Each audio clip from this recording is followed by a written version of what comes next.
இதனாலே தேவனுடைய வார்த்தைக்கு நேராக நம்முடைய கவனத்தை நாம் திருப்புவோம். இதனால மிக முக்கியமான ஒரு காரியத்தை உங்களோடு கூட நான் பேச போகிறேன். ஆகையினாலே எல்லா பிரசங்கமும் முக்கியம்தான், ஆனால் இது ரொம்ப ரொம்ப முக்கியம். அதனால முழு கவனத்தோடு நீங்கள் இந்த நாளிலே கவனிக்கும்படி உங்களை அன்பாக கேட்கிறேன். இந்த நாளினுடைய தியானத்திற்கு போவதற்கு முன்பதாக நம்ம ஒரு வசனத்தை வாசிக்க போகிறோம். அதுக்கப்புறமா ஆவியானவர் நம்மோடு எப்படி பேச போகிறாரோ அதை குறித்து நாம் கேட்க போகிறோம். யாத்திராகமம் 34வது அதிகாரம் 12வது வசனம். எல்லாரும் எடுத்துக்கொள்வோம். யாத்திராகமம் 34வது அதிகாரம் 12வது வசனம்.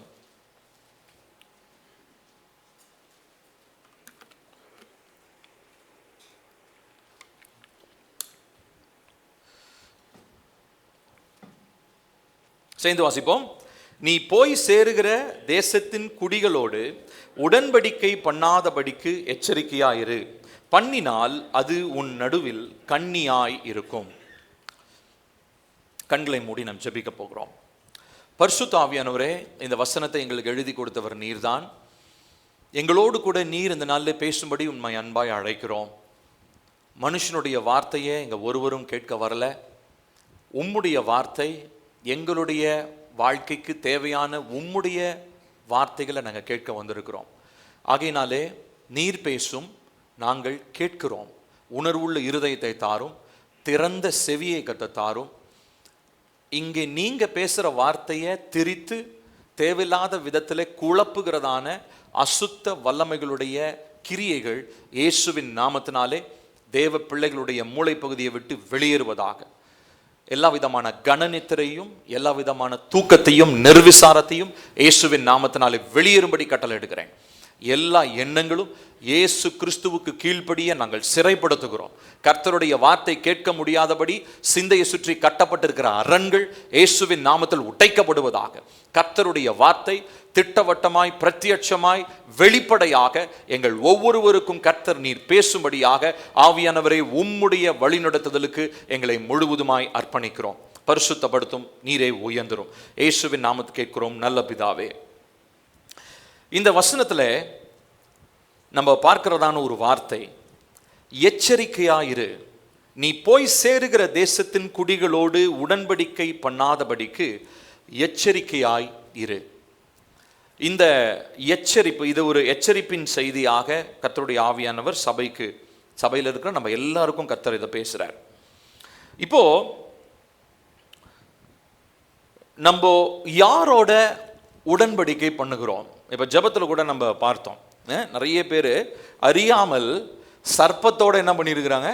உடன்படிக்கை பண்ணியிருக்கிறாங்க. உடன்படிக்கைன்னா அப்படி கை வச்சு இப்படி நான் வாக்களிக்கிறேன் அப்படின்னு சொல்கிறது மாத்திரம் இல்லை. நீங்கள் உடன்பட்டு விருப்பப்பட்டு பிசாசுக்குரிய எந்த ஒரு விஷயத்தை நீங்கள் விருப்பப்பட்டு செய்கிறீங்க அப்படின்னா நீங்கள் ஆட்டோமேட்டிக்காக என்ன பண்ணுறீங்கன்னு அர்த்தம்? உடன்படுகிறீர்கள். பிசாசுடைய கிரியைக்கு நீங்கள் உடன்படுகிறீர்கள் என்று சொல்லி அர்த்தம். அப்போ உடன்படிக்கைன்னா லிட்டரலாக இப்படி ஏதோ ஒரு மேலே வச்சு சத்தியம் பண்ணுறது மாத்திரம் கிடையாது. அது அந்த கிரியைக்கு நம்ம காம்ப்ரமைஸ் ஆகிட்டோம் அப்படின்னாலே என்ன பண்ணுறோம்னு அர்த்தம்? சமரசம் பண்ணிட்டோம். பிசாசனுடைய ஏதோ ஒரு கிரியைக்கு சமரசம் ஆயிட்டோம்னாலே நம்ம அதோடு உடன்படிக்கை பண்ணுகிறோம் என்று சொல்லி அர்த்தம். ஆகினாலே இந்த நாளிலே நம்ம இதை குறித்து நம்ம பார்க்க போகிறோம். இது ஒரு எச்சரிப்பின் செய்தியாக இருக்கிறது. ஆனால் கர்த்தர் நம்மோடு கூட பேசுகிறார். நம்ம ஒவ்வொருத்தருக்கும் இது ரொம்ப தேவையான ஒரு வார்த்தை. இப்போ ஏற்கனவே உங்களோடு கூட நான் பலிபீடங்களை பற்றி பேசியிருக்கிறேன். பலிபீடம் என்றால் என்ன? நம்ம ஜெபிக்கும் போதும் தேவனை மகிமைப்படுத்தும் போதும் தேவனுக்கு பிரியமான நீதியான கிரியை ஒவ்வொன்றும் செய்யும் பொழுது ஒரு பலிபீடத்தை நம்ம என்ன பண்றோம்? கட்டி எழுப்புகிறோம். அதே போல ஒரு மனுஷன் தீமையான பழக்க வழக்கத்தை அவன் செய்ய அவன் வாழ்க்கையில் என்ன இருக்குதுங்க? தீமையின் பலிபீடங்கள் அந்த மனுஷன் கட்டி எழுப்புகிறான். ஆனா இது ரெண்டும் மாத்திரம் இல்லை. இப்போ இந்த பலிபீடத்தோட ஒரு சிலர் என்ன பண்றாங்க அப்படின்னா ஒரு அலையன்ஸ் வச்சுக்கிறாங்க. அலையன்ஸ் அப்படின்னா என்னன்னா ஒரு தொடர்பு, அவர்களோடு ஒரு ஐக்கியப்படுதல். இப்போ ஒரு சிலருடைய பலிபீடம் நிற்கணும் அப்படின்னா ஒரு சிலருடைய தொடர்புகள் ரொம்ப ரொம்ப அவசியமா இருக்குது. இப்போ உதாரணத்திற்கு நம்முடைய நீதியின் பலிபீடம் நிலை நிற்கணும்னா ஆவியானவருடைய ஐக்கியம் நமக்கு அவசியம். ஆவியானுடைய ஐக்கியம் இல்லாம நம்மளுடைய நீதியின் பலிபீடம் கட்டப்பட முடியாது. இப்போ அதே மாதிரி தான் ஒரு மனுஷன் தீமையான விஷயங்களை செய்கிறான் அப்படின்னா கண்டிப்பாக அவன் பிசாசனுடைய தூண்டுதலினால தான் அந்த மனுஷன் தீமையான காரியத்தை செய்கிறான். ஸோ அவனை அறியாமலேயே அவன் பிசாசோட என்ன பண்ணுறான்? அந்த மனுஷன் பாவம் செய்கிறவன் ஐக்கியப்பட்டிருக்கிறான், உடன்பட்டிருக்கிறான். அப்போ நம்ம தீமையின் பலிபீடமோ நீதியின் பலிபீடமோ ரெண்டு பலிபீடமும் தானா நம்ம செய்யற ஒரு விஷயமா இருந்தாலும் அதற்கு கூட ஐக்கியப்படுதல், to go hand in hand, இணைந்து கரம் கோர்த்து செயல்படுகிற விதமாக ஒவ்வொரு பலிபீடத்திற்கும் ஒரு ஐக்கியம் ஒன்று தேவைப்படுகிறது. நீங்க நீதியின் பலிபீடம், நான் சொன்ன மாதிரி நீதியின் ஆவியானவர் இல்லாம உங்களால் என்ன பண்ண முடியாது? ஜெபிக்க முடியாது, வேதத்தை வாசிக்க முடியாது, பாட்டு நீங்க எது பண்ணாலும் ஆவியானவர் இல்லாம பண்ணீங்கன்னா அது என்னதுங்க? வேஸ்ட். அது எந்த ஒரு பிரயோஜனமும் கிடையாது இல்லையா? அப்போ ஆவியானவர் தான் நமக்கு என்ன பண்றாருங்க? அவர் தான் எனக்கும் பரலோகத்துக்குமான ஒரு மத்தியஸ்தராக இருந்து நான் ஏறெடுக்கிற ஜெபங்களை எனக்குள்ளாக இருந்து அவர் பரத்திற்கு எடுத்து செல்றார். அங்கிருந்து வர்ற பதில்களும் எனக்கு அவர் பெற்றுத்தரார். அப்போ நம்ம யாரோட நம்ம ஐக்கியப்படுறோமோ, நல்லா கவனிக்கணும், நம்ம யாரோட ஐக்கியப்படுறோமோ ஒன்று அந்த ஐக்கியம் நம்முடைய அக்கினியை, நல்லா கவனிக்கணும், நம்முடைய அக்கினியை கொழுந்து விட்டு எரிய செய்யும், இல்லை என்றால் நம்முடைய பலியை தீட்டுப்படுத்தும். நான் சொல்றது நல்லா கவனிக்கணும். நீங்கள் யாரோடு ஐக்கியப்படுறீங்களோ, எந்த மனுஷனோடு ஐக்கியப்படுறீங்களோ அந்த ஐக்கியம் ஒன்று உங்களுடைய அக்கினியை கொழுந்து விட்டு எரிய செய்யும், இல்லை என்றால் உங்களுடைய பலியை தீட்டுப்படுத்தும். இன்னைக்கு இந்த செய்தியினுடைய தலைப்பாக நாம் பார்க்கிறது அன்ஹோலி அலையன்சஸ், பரிசுத்தமற்ற ஐக்கியங்கள். இதை குறித்து நம்ம இந்த நாளில் நம்ம பேச போகிறோம். எப்படிப்பட்ட ஐக்கியம்லாம் ஒரு மனுஷனை பாதிக்குது, எப்படிப்பட்ட ஒரு விஷயம்லாம் ஒரு கிறிஸ்தவனா இருந்து பரிசுத்த வாழ்க்கை வாழ்ந்து தேவனுக்குள்ளாக கனியுள்ள ஒரு வாழ்க்கை வாழ வேண்டிய ஒரு மனுஷன், ஒரு யுத்த புருஷனாய் முன்னின்று முற்களத்திலே யுத்தம் செய்ய வேண்டிய ஒரு மனுஷன் என்னென்ன விதமான அலையன்ஸ்னால அவன் தீட்டுப்படுறான், அவனுடைய பர்பஸ், அவனுடைய நோக்கமும் அவனுடைய லக்கும் எவ்விதமாக சிதறடிக்கப்படுகிறது என்பதை குறித்து இந்த நாளிலே நாம் பார்க்க போகிறோம். இப்போ இந்த வசனத்தை நம்ம வாசிக்கிறதுக்கு முன்னாடி, அதாவது இந்த யாத்திராகமம் 34 நம்ம வாசிச்ச இந்த வசனத்துக்கு முன்னாடி இருக்கிற பகுதிகளை கவனிச்சு பார்த்தீங்கன்னா அங்க ஒரு சம்பவம் நடக்குது. என்ன அப்படின்னா, கர்த்தருடைய மகிமையை இஸ்ரவேல் ஜனங்க பார்க்கிறதான ஒரு காரியம். மலையெல்லாம் அப்படியே அசைது, மலை அப்படியே அதிருது கர்த்தருடைய மகிமையில. அங்க அக்கினி இறங்குது. அங்க அந்த அந்த கர்த்தருடைய மகிமையில பிரவேசித்த மோசே என்ன பண்றாரு அப்படின்னு சொல்லி சொன்னா, அங்கிருந்து வரும்பொழுது அந்த தேவனுடைய கற்பனைகளை எடுத்துக்கிட்டு அவர் வரார். ஸோ இந்த மாதிரி மகத்துவமான காரியங்கள்லாம் கர்த்தர் காண்பிக்கிறார். அவங்க கண்ணுக்கு முன்னாடி கர்த்தர் யாருன்றதை பிரத்யட்சமா வெளிப்படுத்துற ஒரு சூழல் தான் இதுக்கு முன்னாடி நடந்துச்சு. இப்போ இதுக்கப்புறம் என்ன நடந்திருக்கணும்? பொதுவாக அந்த மாதிரி கர்த்தர் ஏதாவது ஒரு பெரிய ஒரு அசாதாரணமான ஒரு விஷயத்தை செஞ்சாருன்னா ஒன்று என்ன பண்ணுவோம்? நம்ம ஒருவேளை செலிப்ரேட் பண்ணுவோம் இல்லையா, கொண்டாடுவோம். என் தேவன் எவ்வளவு பெரியவர், என்னென்னலாம் பண்றாரு பாரியா அப்படின்லாம் நம்ம கொண்டாடுவோம். இப்போ உதாரணத்துக்கு செங்கடலை 2 பிளந்ததுக்கு அப்புறம் என்ன பண்ணாங்க? பாட்டு பாடி அவங்க தேவனை ஆராதிச்சாங்க, தேவனுக்கு நன்றி சொன்னாங்க. அந்த மாதிரி தானே பண்ணியிருக்கணும். கர்த்தருடைய மகிமையை பார்த்ததுக்கு அப்புறம் லிட்டரலா அதுதான் நடந்திருக்கணும். ஆனா இங்க நடந்தது என்ன அப்படின்னு சொல்லி கவனிச்சிங்கன்னா, கர்த்தர் அவர்களுக்கு கொண்டாட்டம் அதை பத்திலாம் பேசல. கர்த்தர் அவர்களுக்கு எச்சரிப்பை பேசுகிறார். மகிமை வெளிப்பட்டுச்சு, மகிமைக்கு அப்புறம் ஊன்லாம் விளம்பரம் இல்லை, மகிமை வெளிப்பட்டதுக்கு அப்புறம் ஒரு எச்சரிப்பின் வார்த்தையை நம்ம கவனிக்கிறோம். இந்த எச்சரிப்பை குறித்து தான் இந்த நாளிலே நாம் பார்க்க போகிறோம். பொதுவா நல்லா கவனிக்கணும், நல்ல ஒரு தேவனோடு தேவனோடு இருக்கிற ஐக்கியத்துல நீதியின் பலிபீடங்களை கட்டி எழுப்பி தேவனை பிரியப்படுத்துகிற ஒரு வாழ்க்கை வாழ்ற ஒரு மனுஷன் இருக்கான் இல்லைங்களா? இந்த மனுஷனை பிசாசு பொதுவா நேருக்கு நேர் எதிர்த்து நிற்க முடியாது. ஏன்னா அவனை கர்த்தருடைய ஆவியானவர் என்ன பண்றாரு? அவனை அபிஷேகிச்சு அவனை ரொம்ப பவர்ஃபுல்லா மாத்துறாரு. ஆனா அந்த மனுஷன் எப்படி விழ முடியும் தெரியுமா? தெரிந்து கொள்ளப்பட்ட மனுஷன், அழைக்கப்பட்டவங்க இல்ல, தெரிந்து கொள்ளப்பட்டவங்க இருக்காங்க இல்லைங்களா? அழைக்கப்பட்டவர்கள் அநேகர், தெரிந்து கொள்ளப்பட்டவங்க சின்ன கூட்டம். இப்ப இந்த தெரிந்து கொண்டவங்க chosen people இருக்காங்க இல்லையா, இவங்களை பிசாசு நேருக்கு நேர் என்கவுண்டர் பண்றது ரொம்ப ரொம்ப கம்மி. அவங்களை நேருக்கு நேர் அவங்கள சந்திக்கிறது ரொம்ப கம்மி. ஆனா அவன் எப்படி தெரியுங்களா தொட முடியும்? தீமையான ஐக்கியங்கள் மூலமாக பிசாசு சைட்ல, பக்கவாட்டுன்னு சொல்றாங்க பார்த்தீங்களா, பக்கவாட்டுல என்ன பண்ண முடியும்?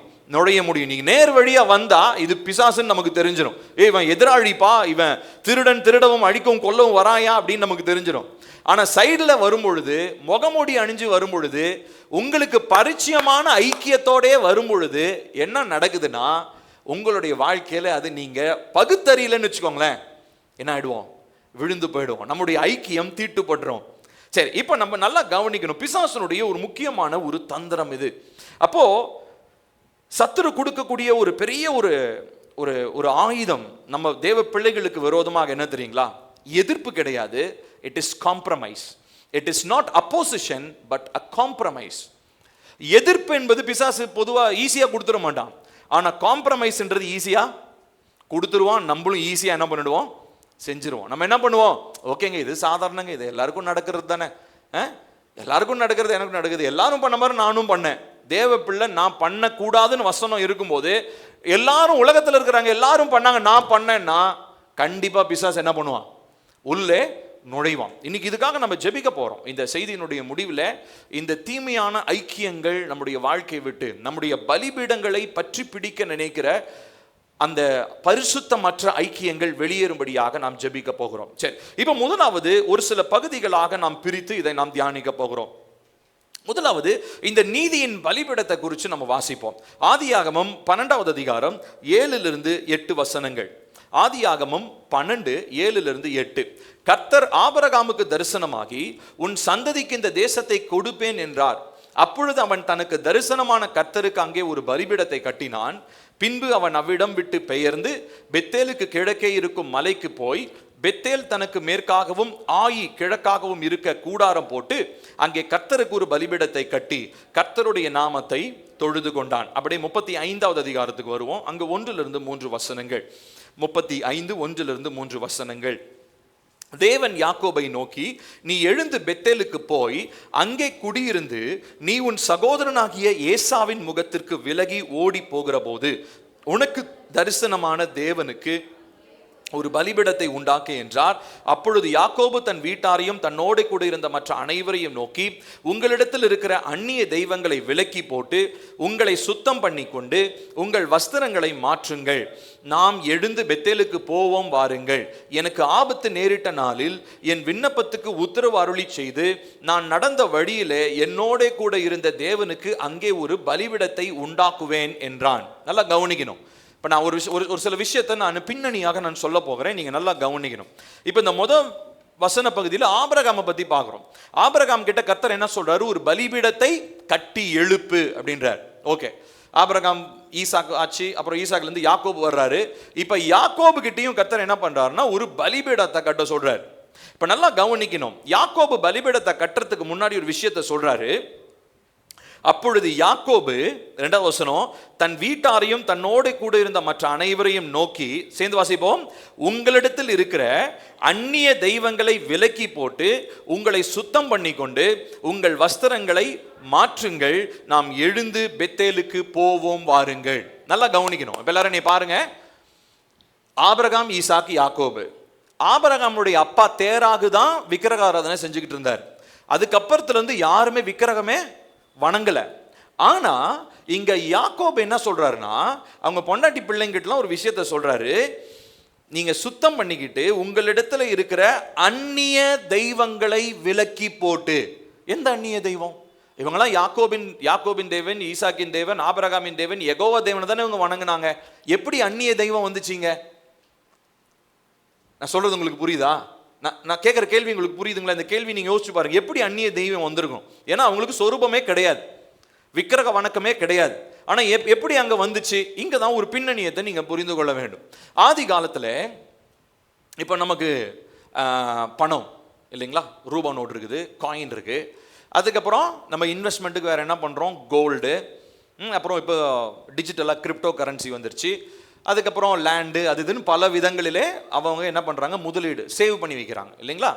இப்போ அந்த மாதிரி பழங்காலத்தில் என்ன பண்ணுவாங்க அப்படின்னு சொல்லி பார்த்தீங்கன்னா, தங்கம் சேர்த்து வைப்பாங்க. சரிங்களா?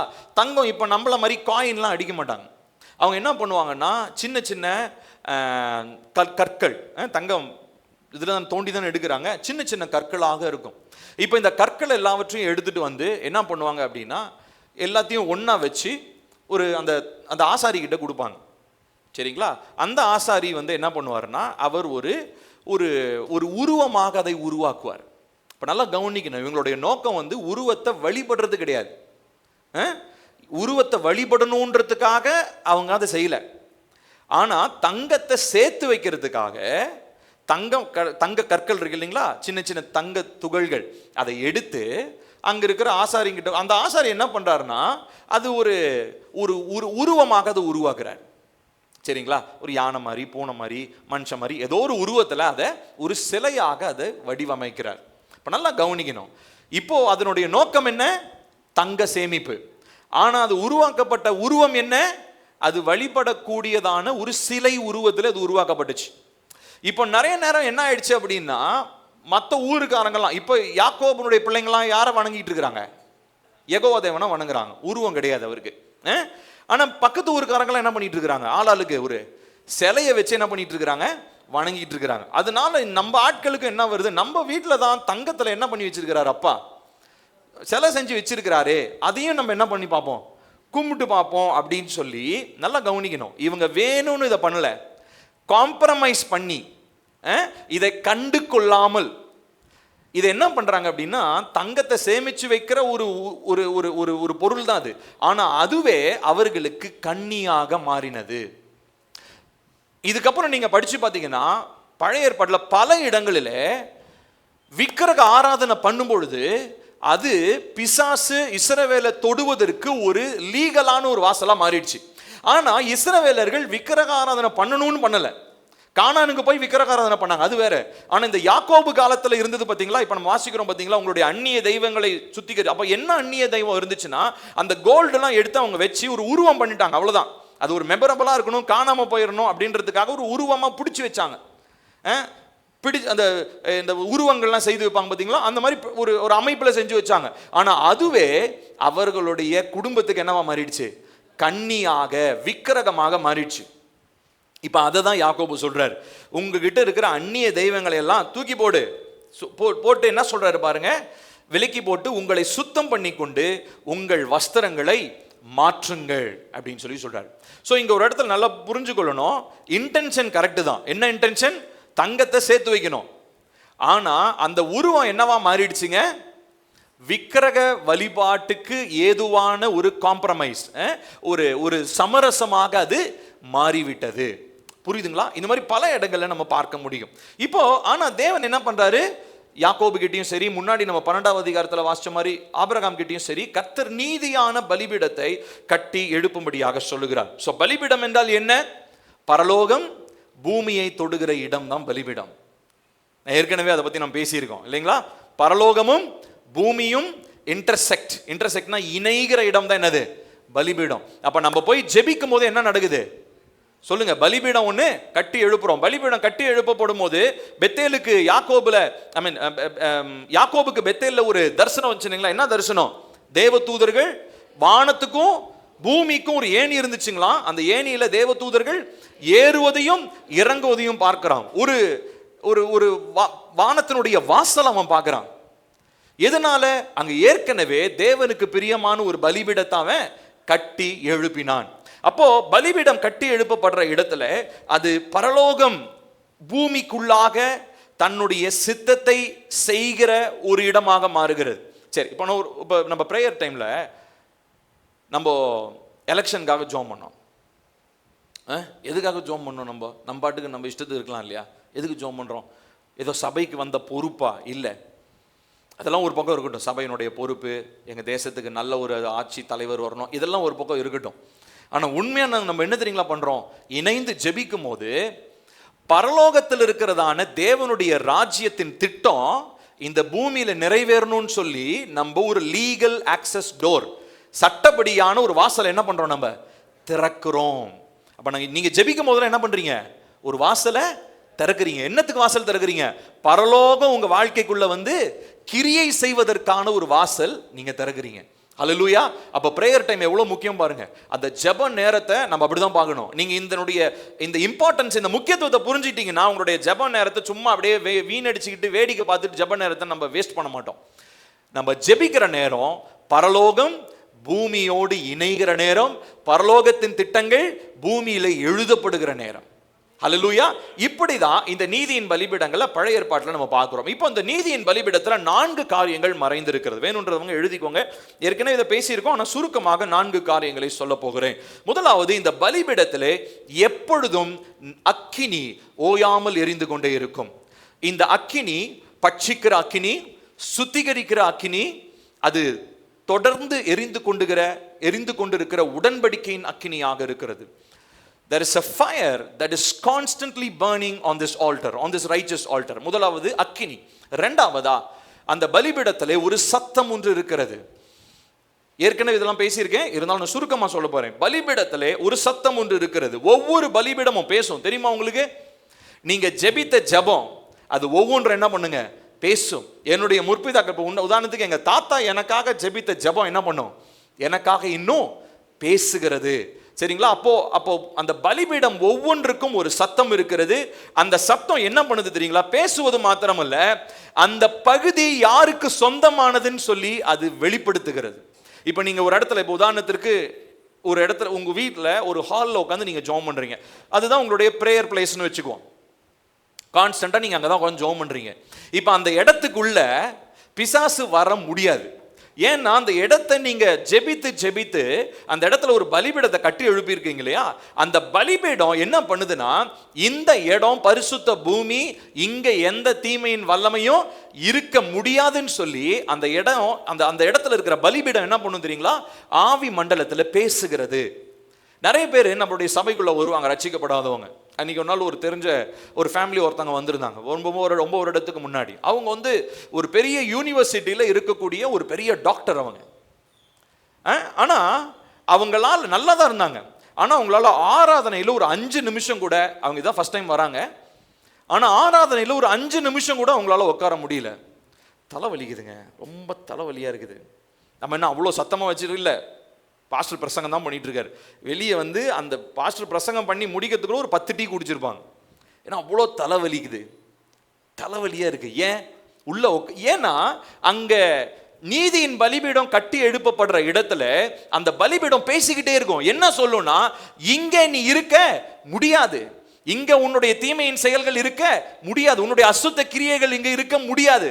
அதை எதிர்க்கிற வரைக்கும் அந்த மனுஷனுக்குள்ள என்ன வருங்க, தலைவலி வரும், மயக்கம் வரும், வாந்தி வரும், எல்லாமே வரும்.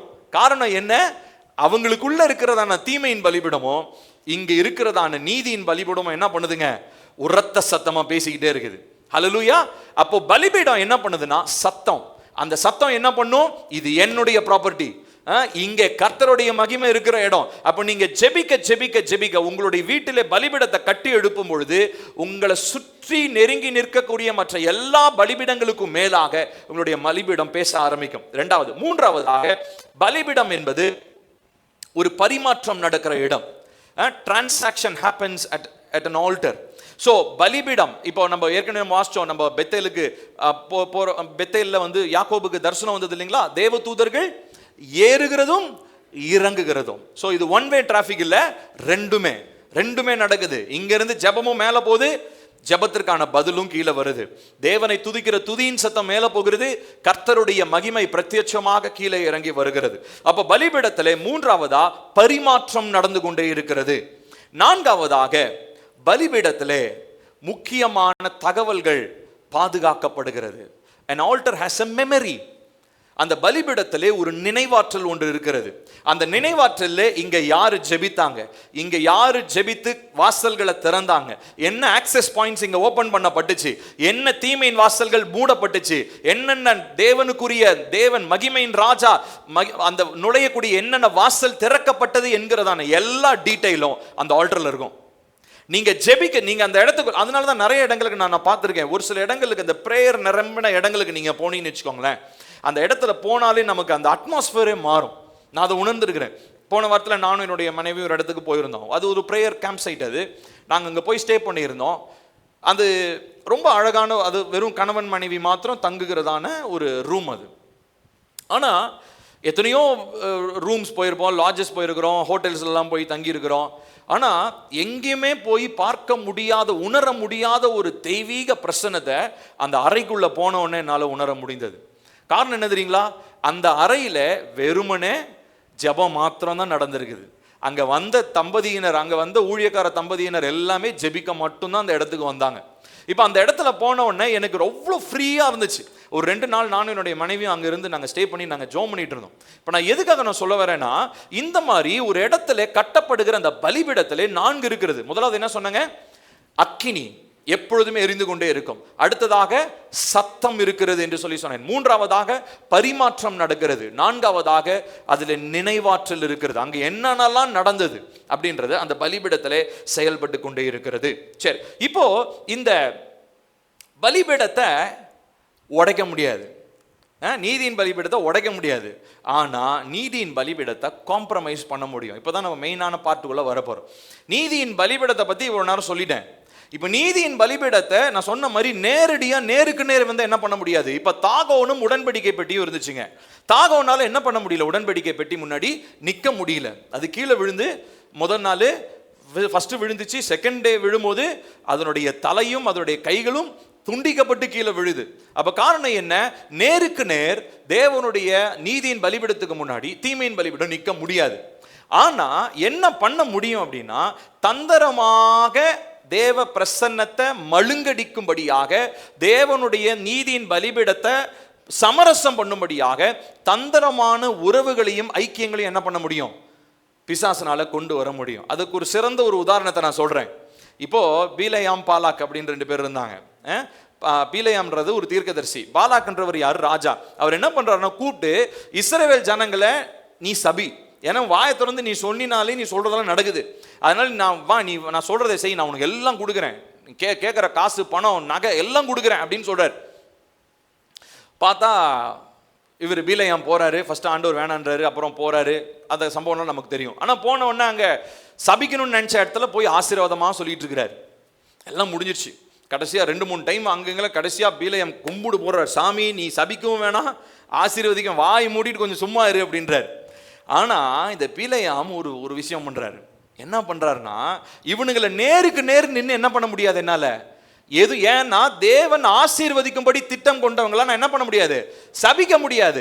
ஆனா ஒரு விஷயம் பண்ணுங்க, என்னன்னா இந்த பேயோர் அப்படின்னு சொல்லிட்டு, பேயோர்னு பேய் பிடிச்சவங்க கிடையாது, பியோர் அப்படின்ற அந்த ஒரு கூட்டத்தார், சரிங்களா, அந்த கூட்டம் பேரே பேயோர், சரிங்களா. நான் ஃபர்ஸ்ட் படிக்கும் போது பேயோர்னா பேய் பிடிச்சவங்க, நீங்க நிறைய பேர் அப்படிதான் நினைச்சீங்க.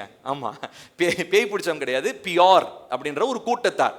அந்த கூட்டத்தாரு என்ன பண்ணுவாங்கன்னா, அவங்களுடைய ஊர்ல வந்து பாத்தீங்கன்னா பொம்பளை பிள்ளைங்களாம் இருப்பாங்க.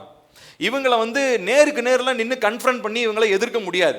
அதனால என்ன பண்ணுங்க, அவங்களாம் அந்த ஆம்பளை பசங்களாம் அப்படி வெளியே வர்ற டைம்ல உங்க ஊர் பொம்பளை பிள்ளைங்களை என்ன பண்ணுங்க, அப்படியே அழகா, ஆமா அப்படியே ஒரு என்ன சொல்றது, ஒரு ஊர்வலம் மாதிரி, ஒரு ப்ரொசஷன் மாதிரி போக விடுங்க, பண்டிகை கொண்டாடுங்க.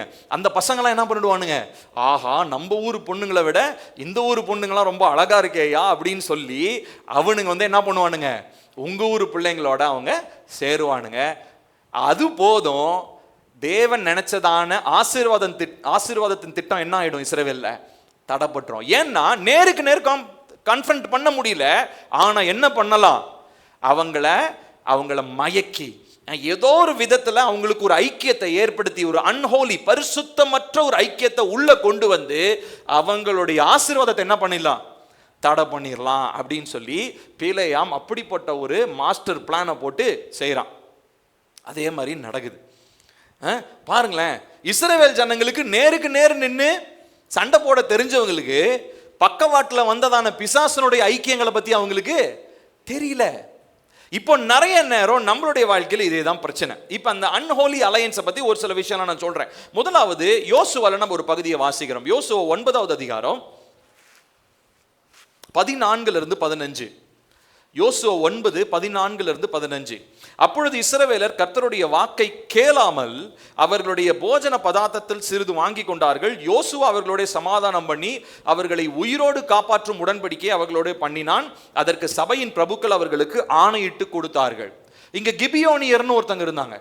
இந்த கிபியோனியர் வந்து என்ன பண்றாங்கன்னா, இஸ்ரவேல் ஜனங்க கானானுக்குள்ள வந்து அடிச்சு துவம்சம் பண்ணி எல்லாத்தையும் நிரவிக்கிட்டு இருக்கிறானுங்க.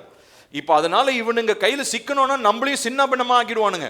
அதனால என்ன பண்ணுவோம்னா, இவனுங்க கிட்ட மறைமுகமா நம்ம ரொம்ப ஏழைங்க மாதிரி நடிச்சு இவங்களோடய என்ன ஆயிரணும், சம்பந்தம் கலந்துடணும். சம்பந்தம்னால அவங்களோட ஐக்கியம் ஆயிரணும்.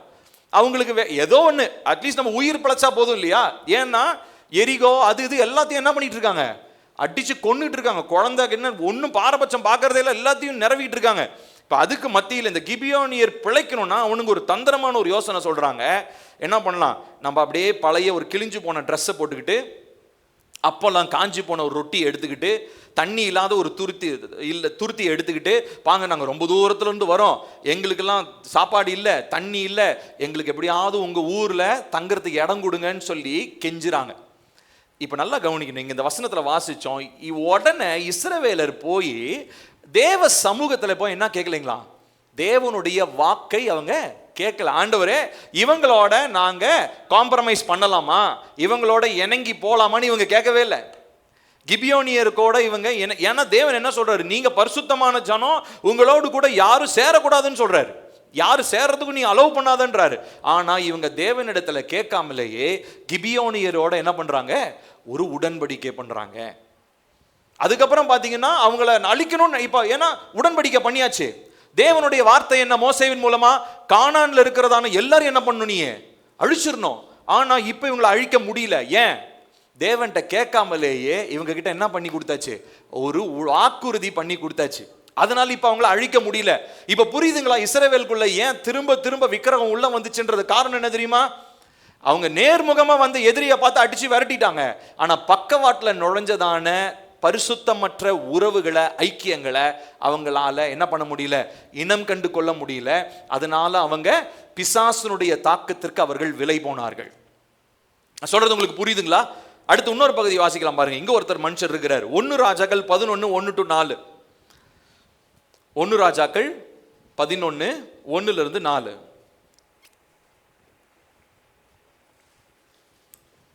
ராஜாவாகிய சாலமோன் பார்வோனின் குமாரத்தியை நேசித்ததும் அல்லாமல் மோவாபியரும், சேர்ந்து வாசிப்போம், அம்மோனியரும், ஏதோமியரும், சீதோனியரும், ஏத்தியரும் ஆகிய அந்நிய ஜாதியரான அநேக ஸ்திரீகள் மேலும் ஆசை வைத்தான். கர்த்தர் இஸ்ரவேல் புத்திரரை நோக்கி, நீங்கள் அவர்கள் அண்டைக்கும் அவர்கள் உங்கள் அண்டைக்கும் பிரவேசிக்கலாகாது, அவர்கள் நிச்சயமாய் தங்கள் தேவர்களை பின்பற்றும்படி உங்கள் இருதயத்தை சாய பண்ணுவார்கள் என்று சொல்லியிருந்தார். சாலமோன் அவர்கள் மேல் ஆசை வைத்து அவர்களோட ஐக்கியமாயிருந்தான். அவனுக்கு பிரபுக்கள் குலமான 700 மனையாட்டிகளும் 300 மறுமனையாட்டிகளும் இருந்தார்கள். அவனுடைய ஸ்திரீகள் அவன் இருதயத்தை வழுவி போக பண்ணினார்கள். சாலமோன் வயது சென்றபோது அவனுடைய மனைவிகள் அவன் இருதயத்தை அந்நிய தேவர்களை பின்பற்றும்படி சாய பண்ணினார்கள்.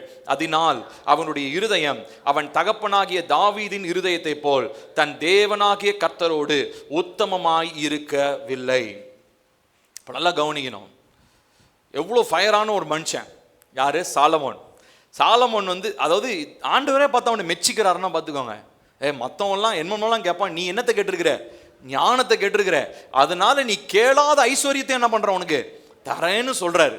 அப்படிப்பட்டவன் அந்த புத்தியை பயன்படுத்தி அவன் என்ன எப்படி ஆண்டவருக்காக இருந்திருக்கலாம். தாவீதை விட இன்னும் பல மடங்கு ஒரு உயர்ந்த ஸ்தானத்துக்கு அவன் போயிருக்கலாம். ஆனா பாருங்களேன், தேவன் வந்து தாவீதின் குமாரன் சொல்லப்படுறது தான் அவருக்கு ஏசப்பாக்கு பிரியம். சாலமோனின் குமாரன் எங்கேயாவது இருக்குதா? இல்லை. ஏன்? அவனுக்கு ஞானம் இருந்தது, ஐஸ்வர்யம் இருந்தது, எல்லாம் இருந்தது.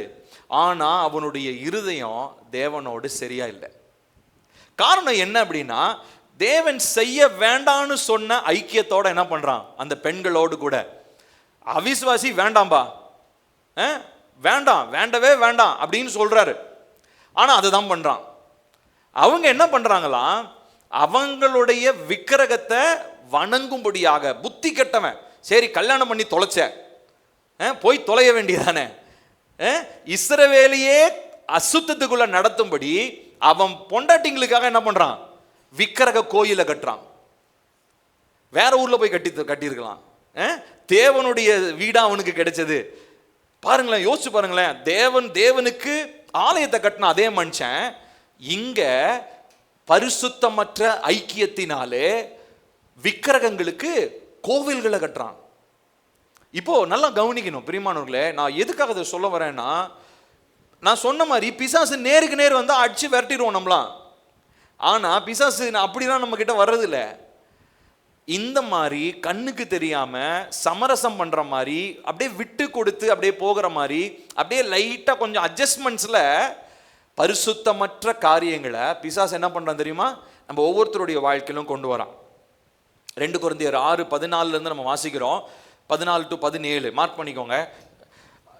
அப்போஸ்தலனாகிய பவுல் சொல்றாரு, அந்நிய நுகத்திலே அவிசுவாசியோடு பிணைக்கப்படாதிருங்க. நீதிக்கும் அநீதிக்கும் சம்பந்தம் இல்லை, ஒளிக்கும் இருளுக்கும் ஐக்கியம் இல்லை, கிறிஸ்துவுக்கும் பேலியாலுக்கும் இசைவில்ல, அவிசுவாசியுடனே விசுவாசிக்கு பங்கேது, தேவனுடைய ஆலயத்துக்கும் விக்கிரகங்களுக்கும் சம்பந்தம் இல்லை அப்படின்னு சொல்லி சொல்றாரு. ஆனபடினால் நீங்கள், அவர்கள் 17ஆம் வசனம், நீங்கள் அவர்கள் நடுவில் இருந்து புறப்பட்டு பிரிந்து போய் அசுத்தமானதை தொடாதிருங்கள் என்று கர்த்தர் சொல்லுகிறார். நான் இந்த வசனத்தை படிக்கும் போது, இந்த சாலமோனை பத்தி படிக்கும் போது எனக்கு ஒரு விஷயம் மைண்டுக்கு வந்தது. யோசிச்சு பாருங்க. சண்டையே போடாத ஒரு ராஜானா அது யார் தெரியுமா? சாலமோன் தான். சண்டையே போடலைங்க. அவனுக்கு கத்தி பிடிக்கிறது கூட தெரியுமான்னு தெரியல எனக்கு. ஏன்னா சண்டை போடுற ராஜாவா இருந்தா கத்தி பிடிச்சி ட்ரைனிங் பண்ணியிருப்பாங்க. சரி, என்னமோ போட்டோம். சண்டையே போடாத ராஜா, ஆனா வாழ்க்கையில ஒட்டு மொத்தமா தோத்துட்டாரு. சண்டை போட்டு தோத்தவன கவனிச்சிருப்பீங்க. ஆனா இவரு சண்டையே போடாம என்ன பண்ணாரு? நான் சொல்றது புரியுதா? நான் சொல்றது நல்ல மைண்ட்ல வாங்கிக்கோங்க. சண்டையே போடாம தோத்து போயிட்டாரு. காரணம் என்ன தெரியுமா? தேவனுக்கு பிரியமற்ற ஐக்கியத்தை நேர்ல வரல, அவங்க பக்கவாட்டில் வந்தாங்க, சைடில் வந்தாங்க, கவனிக்கல. அவரு சமரசம் பண்ணிட்டாரு, அதை காம்ப்ரமைஸ் பண்ணிட்டாரு. பரிசுத்தத்தை குறிச்சதான ஒரு ஒரு ஒரு ஏக்கமோ ஒரு வைராக்கியம், ஒரு ஜீல் அவருக்குள்ள இல்ல, வைராக்கியம் இல்ல. மற்றதுக்கெல்லாம் வைராக்கியம் பாராட்டினவர், தேவனுடைய வாக்கு தத்தத்துக்கும் தேவனுடைய நியாய பிரமாணத்துக்கும் நான் வைராக்கியமா இருப்பேன்னு சொல்லி மனசு இல்லாம சின்னதா அப்படியே அந்த பொண்ணுங்களை ஃபர்ஸ்ட் பார்த்துரு, எடுத்தோன்னு கல்யாணம் பண்ணியிருக்க மாட்டார் இல்லையா? நம்ம ஒரு பொண்ணுங்களோட அந்த பொண்ணுலாம் நம்ம கொஞ்சம் அழகா இருக்குது அப்படின்னு சொல்லிட்டு அப்படியே கொஞ்சம் கொஞ்சமா பேசியிருப்பாரு. அப்புறம் பேசி கல்யாணம் பண்ணிக்கிட்டாரு. ஒரு சிலர் என்ன சொல்றாங்கன்னா, அவர் அரசியல் நோக்கத்திற்காக கல்யாணம் பண்ணார். ஏன்னா அந்த ஊர் இளவரசிகளை கல்யாணம் பண்ணிட்டா அந்த ஊர் நம்ம என்ன பண்ணிக்கலாம், நம்ம சொந்தமாக்கிக்கலாம். அவர் என்னவோ ஆண்டவர் ஞானத்தை கொடுத்தவருக்கு ராஜ்யங்களை கொடுக்க முடியாதா? கொடுத்துருப்பாரு, தேவனே கொடுத்துருப்பாரு. ஆனா இவரு பாருங்களேன், இவருடைய மூளை எப்படி வேலை செஞ்சதுன்னு தெரியல. இவருடைய இருதயம் தேவனை விட்டு தூரமா இருந்திருக்குது. ஆனா தாவீது தப்பு பண்ணாலும் ஒரே ஒரு இடத்துல தான் அவர் தப்பு பண்றாரு. அந்த இடம் தவிர மற்ற எல்லா இடத்துலையும் தாவீதை பற்றி சொல்லும் போது என்னுடைய இருதயத்திற்கு ஏற்றவன் அப்படின்னு இருக்கு. அதனாலதான் நம்ம ஏசப்பா பத்தி சொல்லும் போது அவருக்கு டைட்டில் என்னது? தாவீதின் குமாரனே அப்படின்னு சொல்றோம். அந்த லீனியேஜில் இருக்கிற வேற யாரை பத்தியுமே சொல்ல மாட்டோம், சொல்றது இல்லை இல்லையா? சாலமோனின் குமாரன் இல்ல வேற யாராவது அவங்க லீனியேஜில் இருக்கிற யாராவது, ஏன் யோசேப்பின் குமாரன் கூட ஏசப்பா சொல்றதுக்கு பெருமை கிடையாது. யோசேப்பு ஸ்டெப் ஃபாதர் தான், வளர்த்தவர் தான். ஆனா அவரை பத்தி சொல்றதுக்கு பெருமை இல்லை. அவருக்கு எது பெருமை தெரியுமா? தாவீதின் குமாரன்னு சொல்றதுதான் அவருக்கு பெருமை. ஏன்னா தாவீது அவ்வளவு இக்கட்டிலையும் தேவனுடைய இருதயத்திற்கு ஏற்ற ஒரு மனுஷனா இருந்தான். இப்போ நம்ம புரிந்து கொள்ள வேண்டிய ஒரு விஷயம் என்ன அப்படின்னா, நம்ம எல்லாருடைய வாழ்க்கையிலுமே இந்த பலிபீடம், அதாவது நம்ம கட்டி எழுப்புகிற இந்த மகத்துவமான ஒரு பெரிய ஒரு காரியம், அந்த காரியத்தை கட்டி எழுப்பும் போது நம்ம காம்ப்ரமைஸ் பண்றதுதான் பிசாசு எதிர்பார்க்கிறேன். சரி, நான் ஒரு விஷயம் உங்ககிட்ட ஒரு கேள்வி கேட்கிறேன். இப்போ உங்க கையில ஒருத்தர் காசு கொடுக்குறாங்க, ஒரு 1 கோடி ரூபாய் கொடுக்குறாங்க. கொடுத்து நல்ல லேண்டா வாங்கி நல்ல வீடா கட்டுங்க அப்படின்றாங்க. சரிங்களா? உங்களுக்கு வீடு இருக்குது, இருந்தாலும் நீ வீடு தான் கட்டணும் அப்படின்றாங்க. சரி, நீங்க என்ன பண்றீங்க? நீங்க ஒரு லேண்ட் வாங்குறீங்க, மெயின் ரோட்ல, நல்ல ஒரு மெயினான ப்ராப்பர்ட்டியா வாங்குறீங்க. பார்த்து நல்ல ஒரு சூப்பரான ஒரு வீடா கட்டுறீங்க. சரிங்களா? நீங்க வீடு கட்டும் போது நீங்க ரொம்ப ஜாக்கிரதையா என்ன பண்ணுவீங்க? வாங்குற பொருள், ஏன்னா ஒருத்தங்க நம்மளை நம்பி ஒரு காசு கொடுத்துருக்குறாங்க, இது சும்மான செலவு பண்ணக்கூடாதுன்னு சொல்லிட்டு என்ன பண்ணுவீங்க? வாங்குற பொருள், கம்பி, சிமெண்ட், அதுன்னு எல்லாத்தையும் ரொம்ப ஜாக்கிரதையா பார்த்து வாங்குவீங்க. ஏன்னா இது என்ன பண்ணும் நீங்க நினைக்கிறீங்க அப்படின்னா, இது காலாகாலத்துக்கு நிற்கணும், என் பிள்ளைகளுக்கும் பிள்ளைகளுடைய பிள்ளைகளுக்கும் எப்படி இருக்கணும், அது நல்லா இருக்கணும்னு நம்ம நினைச்சு அதை செய்வோம். ஆமாவா இல்லையா? இப்போ அதே மாதிரி யோசிச்சு பாருங்க. இப்போ நீங்க ஜெபிக்கிற ஜெபம் இருக்கு இல்லையா, நீங்க கட்டி எழுப்புகிற நீதியின் பலிபீடம் இருக்கு பார்த்தீங்களா, அது அதை விட பெருசு. இதெல்லாம் பூமி எதிர்ச்சி வந்துச்சுன்னா அவ்வளவுதான், ஒரு செகண்ட்ல அப்படி ஃபிளாட், அவ்வளவுதான், ஒன்று இருக்கிற இடம் காணாம போயிடும். ஆனா நீங்க கட்டி எழுப்புகிற நீதியின் பலிபீடம் இருக்கு இல்லையா ஜெபத்துல, அது ஒரு பெரிய இன்ஃப்ராஸ்ட்ரக்சர். அது ஒரு பெரிய, நீங்க கோடி ரூபாய் கொடுத்து கட்டினாலும் கட்ட முடியாத ஒரு பெரிய கட்டடம் தான் நீங்க ஜெபத்துல கட்டி எழுப்புகிற நீதியின் பலிபீடம். இப்போ இந்த நீதியின் பலிபீடத்தை ஒரு நாளும் நீங்க என்ன பண்ணக்கூடாதுன்னா காம்ப்ரமைஸ். இப்போ நீங்க அந்த கட்டணம் கட்டும் போது யாராவது காம்ப்ரமைஸ் பண்ண உள்ள வருவீங்களா? ஏங்க கொஞ்சம் என்னுடைய வீட்டில் கொஞ்சம் இங்கே இருந்துக்கிறேனே, கொஞ்சம் ஒரு ஒரு ஒரு ஒரு ஒரு அரடி எனக்கு கொடுக்குறீங்களா? என்ன சொல்வீங்க? அடிச்சு வெளியே துரத்தி விட்டுருவீங்க அவனை. யாருக்கிட்ட வந்து என்ன கேட்குற அப்படின்னு அடிச்சு தோறது. ஏன்னா எனக்குன்னு சொல்லி எனக்கு இவங்க ஆசீர்வாதமாக கொடுத்துருக்குறாங்க, என் பிள்ளைகளுக்குன்னு நான் கட்டுற இடம். நீங்கள் ரொம்ப கண்ணும் கருத்துமா இருப்பீங்களா இல்லையா? ஆமாதானே? இது அழிஞ்சு போகிறது. இதை விட ரொம்ப மேலானது தான் கர்த்தர் நம்ம கையில் பொறுப்புள்ளவங்க நம்பி கொடுத்திருக்கிற நீதியின் பலிபீடங்கள். ஹல்லேலூயா. இந்த ரைச்சஸ் இன்ஃப்ராஸ்ட்ரக்சரை நீங்க கட்டி எழுப்புறதுக்கு ரொம்ப ஜாக்கிரதையா இருக்கணும். அதுலயும் ரொம்ப முக்கியமா காம்ப்ரமைஸ் ஆகாம, சமரசம் ஆகாம, பரிசுத்தமற்ற எந்த ஒரு காரியமும் என்னுடைய எல்லைக்குள்ள வராம நான் ரொம்ப ஜாக்கிரதையா இருக்க வேண்டியது அவசியமா இருக்குது. இப்ப என்னென்ன விதத்துல பிசாசு நம்மளுடைய வாழ்க்கையில இந்த அன்ஹோலி அலையன்சஸ், பரிசுத்தமற்ற ஐக்கியங்களை கொடுக்க போறான்ற 4 விஷயங்களை சொல்ல போகிறேன். ஸோ முதலாவது, அவன் எமோஷனல், உணர்ச்சிகளின் அடிப்படையில் இருக்கக்கூடியதான ஐக்கியங்கள், எமோஷனல் அட்டாச்மெண்ட்ஸ், உணர்ச்சியின் அடிப்படையில் செயல்படுகிறதான ஐக்கியங்கள் நம்மளுடைய வாழ்க்கையில நீதியின் பலிபீடத்தை உடைச்சு போட்டுரும். நல்லா கவனிக்கணும், தூங்கக்கூடாது. என்ன பாருங்க, நான் உங்களுக்கு தாலாட்டா பாடுறேன், ஆறாரோ தூங்கு கண்ணா பாட்டா பாடுறேன், நான் பிரசங்கம் பண்ணிட்டு இருக்கேன், கவனிங்க எல்லாரும். சரி, இப்போ நம்ம என்ன பண்றோம் அப்படின்னா, முதலாவது பலவிதமான ஐக்கியங்கள் நம்முடைய வாழ்க்கையில இந்த நீதியின் பலிபீடத்தை தடை பண்ணுதுங்க. அதுல முதலாவது உணர்ச்சி பூர்வமான ஐக்கியங்கள், எமோஷனல் ரிலேஷன்ஷிப்ஸ். இது பல விதங்களிலே ஆத்தும பிணைப்புகளாக இருக்கும். ஏன், எனக்கும் என் மனைவிக்குமான ஆத்தும பிணைப்பா கூட இருக்கலாம். என் மனைவி என்னுடைய சரீரம் தான், ஆனால் என் ஆத்துமா என் மனைவியோட பிணைஞ்சிருக்க கூடாது. என் ஆத்துமா ஏசப்பாவுக்கு மாத்திரம்தான் சொந்தம். என்னுடைய ஆத்துமா யார், என் சரீரத்துக்கு வேணா என் மனைவி சொந்தம், ஆனால் என்னுடைய ஆத்துமாவுக்கு இயேசு தான் சொந்தம். ஸோ இந்த ஐக்கியம் நம்ம யாரோடையுமே நம்ம எமோஷனல் அட்டாச்மெண்ட் நமக்கு இருக்கவே, கொஞ்சம் சொத்தமாக சொல்லுங்க, உணர்ச்சி பூர்வமான ஐக்கியங்கள் நமக்கு யாரோடு இருக்கக்கூடாது. நம்மளுடைய ஐக்கியம் உணர்ச்சி பூர்வமா அப்படியே அழுது புலம்புறது எல்லாமே யாருக்கிட்ட தான், அவர்கிட்ட தான் அழணும். அழுகிறதுனால அவர்கிட்ட அழணும், கட்டி பிடிச்சி சந்தோஷப்பட்டு முத்தம் கொடுக்கறதுனால அவர்கிட்ட தான் செய்யணும். நம்ம நிறைய நேரம் அழுகிறது மட்டும்தான் செய்கிறோம். அவர்கிட்ட போய் சந்தோஷமா என்னைக்காவது ஒரு நாள், ஏசப்பா வாங்க நான் உங்களை கட்டி பிடிச்சி ஒரு உம்மா கொடுக்குறேன் வாங்க அப்படின்னு சொல்லியிருக்கீங்களா? சொன்னதே கிடையாது. நீங்களாம் செய்யுங்க, அதெல்லாம் பழகுங்க. தனிப்பட்ட அந்த ப்ரேயர் டைம் இருக்குது பார்த்தீங்களா, நான் வந்து எனக்கு எங்கள் அண்ணன் சொல்லி கொடுத்தாரு, செல்லுற நான் சொல்லி கொடுத்த ஒரு சின்ன, நான் 10th படிக்கும் போதே எனக்கு சொல்லி கொடுத்த ஒரு ப்ரேயர் டைம்னு ஒன்று இருக்கும். அதாவது நம்ம விண்ணப்பங்களை ஏறெடுக்கிறது, ஆவியில், இதெல்லாம் ஒரு பக்கம் இருக்கட்டும். ஆனால் அவரோட இன்டிமேட்டாக இருக்கிற டைம்னு ஒன்று வச்சுக்கோ அப்படின்வார். நான் இன்ன வரைக்கும் அந்த டைம் நான் அப்படி இன்க்ரீஸ் பண்ணணும்னு நான் தீர்மானம் பண்ணி அதை அப்படி இன்க்ரீஸ் பண்ணுவேன். அந்த டைமில் வந்து பார்த்தீங்கன்னா நான் டங்ஸ்லாம் பேச மாட்டேன், அப்படியே அமைதல்ல அப்படியே இந்த ஆத்துமா அவரோட அப்படியே பின்னி பிணைஞ்சிடணும், அப்படியே கட்டி பிடிச்சி அவருக்கு ஒரு உம்மாவை கொடுத்து விடவே கூடாது. எவனாவது ஒருத்தன் ஃபோன் பண்ணாதான் டிஸ்டர்ப் ஆகி நம்ம எஞ்சி போவோம். அது வரைக்கும் அந்த டைம் போகிறதே தெரியாது. அந்த அளவுக்கு நெருக்கமான ஜப நேரங்கள் நமக்கு வேணும். ஏசப்பா கிட்ட அழுகிறதுக்கு மட்டும்தான் போகிறோம், நம்ம முறையிடுறதுக்கு போகிறோம். ஏசப்பா நீங்கள் இதை சொல்லுங்கன்னு அவர்கிட்ட ஏதோ ஜோசியம் கேட்குற மாதிரி அவர்கிட்ட போய் குறி கேட்கறதுக்கு போகிறோம். ஆனால் அவர்கிட்ட போய், ஏசப்பா அவங்கள நான் நேசிக்கிறேன், வாங்க உட்காந்து பேசலாம், வாங்க உங்களுக்கு என்ன வேணும், என்கிட்ட நீங்கள் என்ன விரும்புகிறீங்க, என்னிடத்துல நீங்கள் என்ன சொல்ல விரும்புகிறீங்க, உங்கள் மனசுக்கு நான் பிடிச்ச மாதிரி நான் இன்னும் என்ன செய்யணும், உங்களுக்கு பிரியமில்லாது என்ன என்கிட்ட இருக்கு எனக்கு எக்ஸ்போஸ் பண்ணுங்க, வெளிப்படுத்துங்க. அது என்கிட்ட இருந்து எடுத்து போடுறதுக்கு நான் இப்போ நான் முழுசுமா நான் கொடுக்குறேன், என் சிந்தையை முழுசுமா கொடுக்குறேன். இப்படி நம்ம இன்டிமேட் ஆகணும். இந்த ஜப நேரம் ரொம்ப ரொம்ப அவசியம். நீங்க மணிக்கணக்காக ஆவியில நிரம்பி ஜோம் பண்ணாலும், மணிக்கணக்காக நீங்க வேதத்தை வாசிச்சாலும், இந்த நெருக்கமாகிற டைம்னு ஒன்று இல்லைன்னு வச்சுக்கோங்களேன், சீக்கிரமா ஆதி அன்பிலிருந்து என்ன ஆகிடும் தெரியுங்களா, நம்ம விலகி போயிடும். அதுக்கப்புறம் யாராவது ஒருத்தர் வந்து நம்மளை பிடிச்சி நெருக்கிக்கிட்டே இருக்கணும், பிடிச்சி குத்திக்கிட்டே இருந்தால் தான் நம்ம போய் என்ன பண்ணுவோம், தேவனுடைய சமூகத்தில் உட்காந்து ஜெபம் பண்ணுவோம். அப்போ அந்த ஆதி அன்பை மாத்திரம் ஒரு நாளும் நம்ம விடவே கூடாது. ஏன்னா அந்த அட்டாச்மெண்ட், அந்த அழுகிறது, புலம்புறது, கட்டி பிடிக்கிறது, உணர்வுகளை பகிர்ந்து கொள்றது எல்லாமே அவருடைய சமூகத்தில். ஸோ ஃபர்ஸ்ட் ஆஃப் ஆல் நம்ம பார்க்கறதான ஐக்கியம் எமோஷனல், உணர்ச்சி பூர்வமான ஐக்கியங்கள்.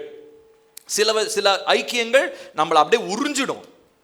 நல்லா கவனிக்கணும் எல்லாரும், நீ பாருங்க, சில ஐக்கியங்கள் என்ன தெரியுங்களா பண்ணிடும், அப்படியே ட்ரெயின் பண்ணிவிடும், போட்டு அப்படியே உறிஞ்சி எடுத்துருவாங்க.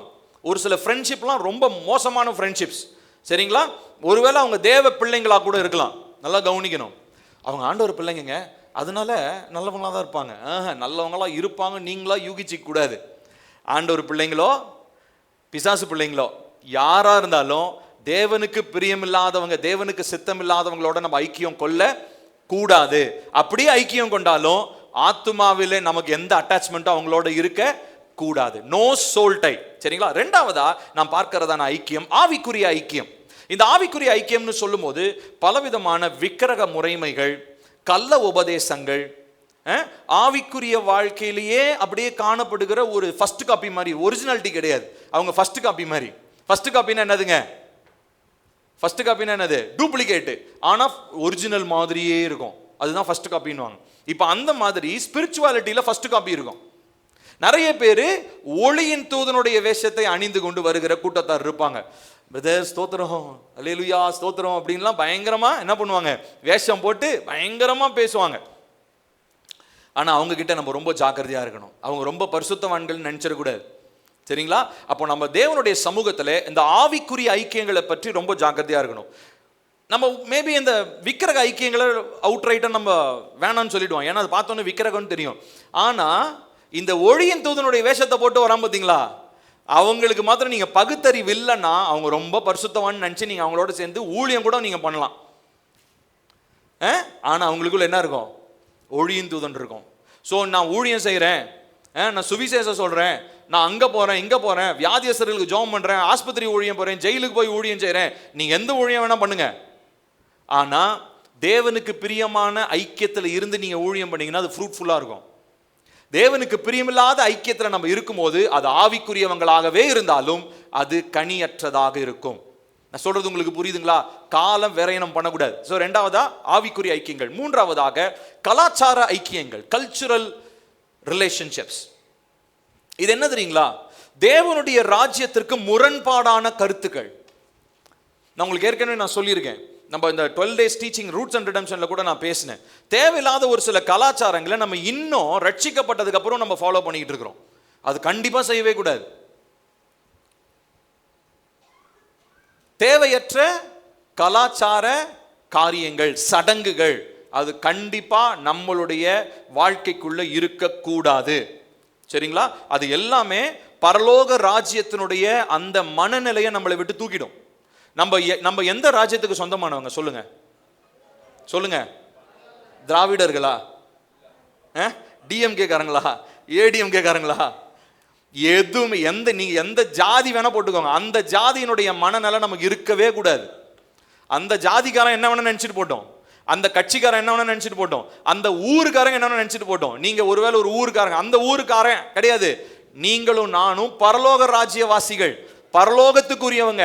பரலோகத்தினுடைய எண்ணமும் யோசனையும் திட்டமும் எப்படி இருக்கணுமோ அப்படிதான் நமக்கும் இருக்கணும். அப்ப இங்க வந்துகிட்டு சர்ச்சுல உட்காந்துக்கிட்டு என்னுடைய எண்ணம் எல்லாம் என்னுடைய குடும்பம், என் பாரம்பரியம், எங்க அம்மா எங்க அப்பா, என்னுடைய குலம், என் கோத்திரம், அப்படிப்பட்ட எண்ணம் இருந்துச்சுன்னா உண்மையாலுமே பரலோக ராஜ்யத்துக்கு சொந்தமானவை இல்லை. நம்ம தப்பான ஒரு இடத்துல வந்து உட்காந்துட்டு இருக்கிறோம். எந்திரிச்சு வெளியே போயிடலாம். நம்ம இங்க இருக்கிறோம், சபையில் இருக்கிறோம், தேவ ராஜ்யத்துக்கு சொந்தமானவங்களா இருக்கிறோன்ற ஒரு உறுதி உங்களுக்குள்ள இருந்துச்சுன்னா உங்க மைண்ட்ல இருக்கிறது எல்லாம் என்ன தெரியுங்களா? கிங்டம், ராஜ்யத்தினுடைய கலாச்சாரம். வேற கலாச்சாரத்தினுடைய எந்த பிணைப்புகளும் உங்களுக்கு என்ன பண்ணக்கூடாதுங்க, இருக்கவே கூடாது. எங்க குடும்பத்தில் இப்படி தாங்க செய்வாங்க, எங்க ஃபேமிலியில் இப்படி தான் செய்வாங்க, எங்க ஊர்ல இப்படி தான், உங்க ஊர்ல செய்வாங்க, உங்க ஃபேமிலியில செய்வாங்க. ஆனா சபையில் அது செய்யக்கூடாது. சபையில தேவ பிள்ளைங்க அதை செய்யக்கூடாது. ஏன்னா நம்ம யாருக்கு சொந்தம்?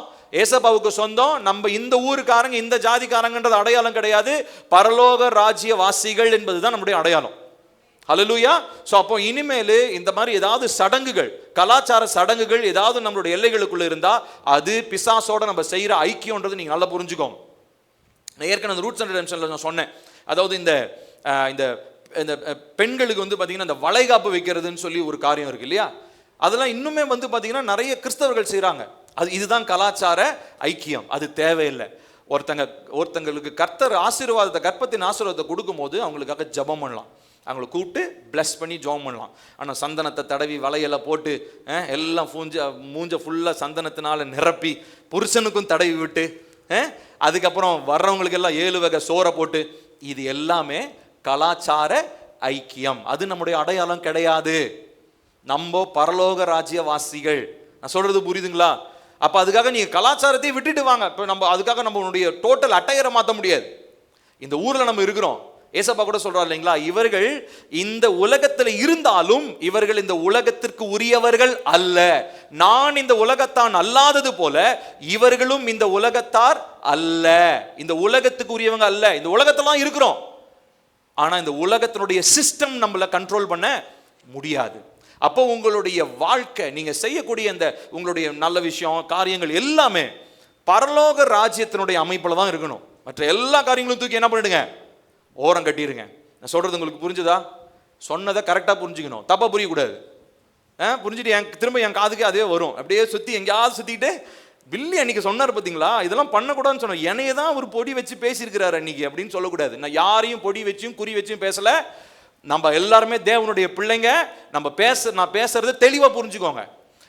நமக்குள்ள இருக்கக்கூடிய பழக்க வழக்கம் பரலோகம் என்ன சொல்லி கொடுக்குதோ, பரிசுத்த வேதாகமம் என்ன சொல்லி கொடுக்குதோ அதுதான் நம்முடைய பழக்க வழக்கமா இருக்கணுமே ஒழிய, குடும்பம், கலாச்சாரம், ஜாதி, ஊரு, தேசம், கட்சி, அது இதுன்ற எந்த ஒரு புனை பெயரோ எந்த ஒரு கலாச்சாரத்தினுடைய அமைப்போ நம்ம மேல திணிக்கப்பட்டிருக்க கூடாது. நம்ம தேவனுக்கு உரியவர்கள். ஹல்லேலூயா.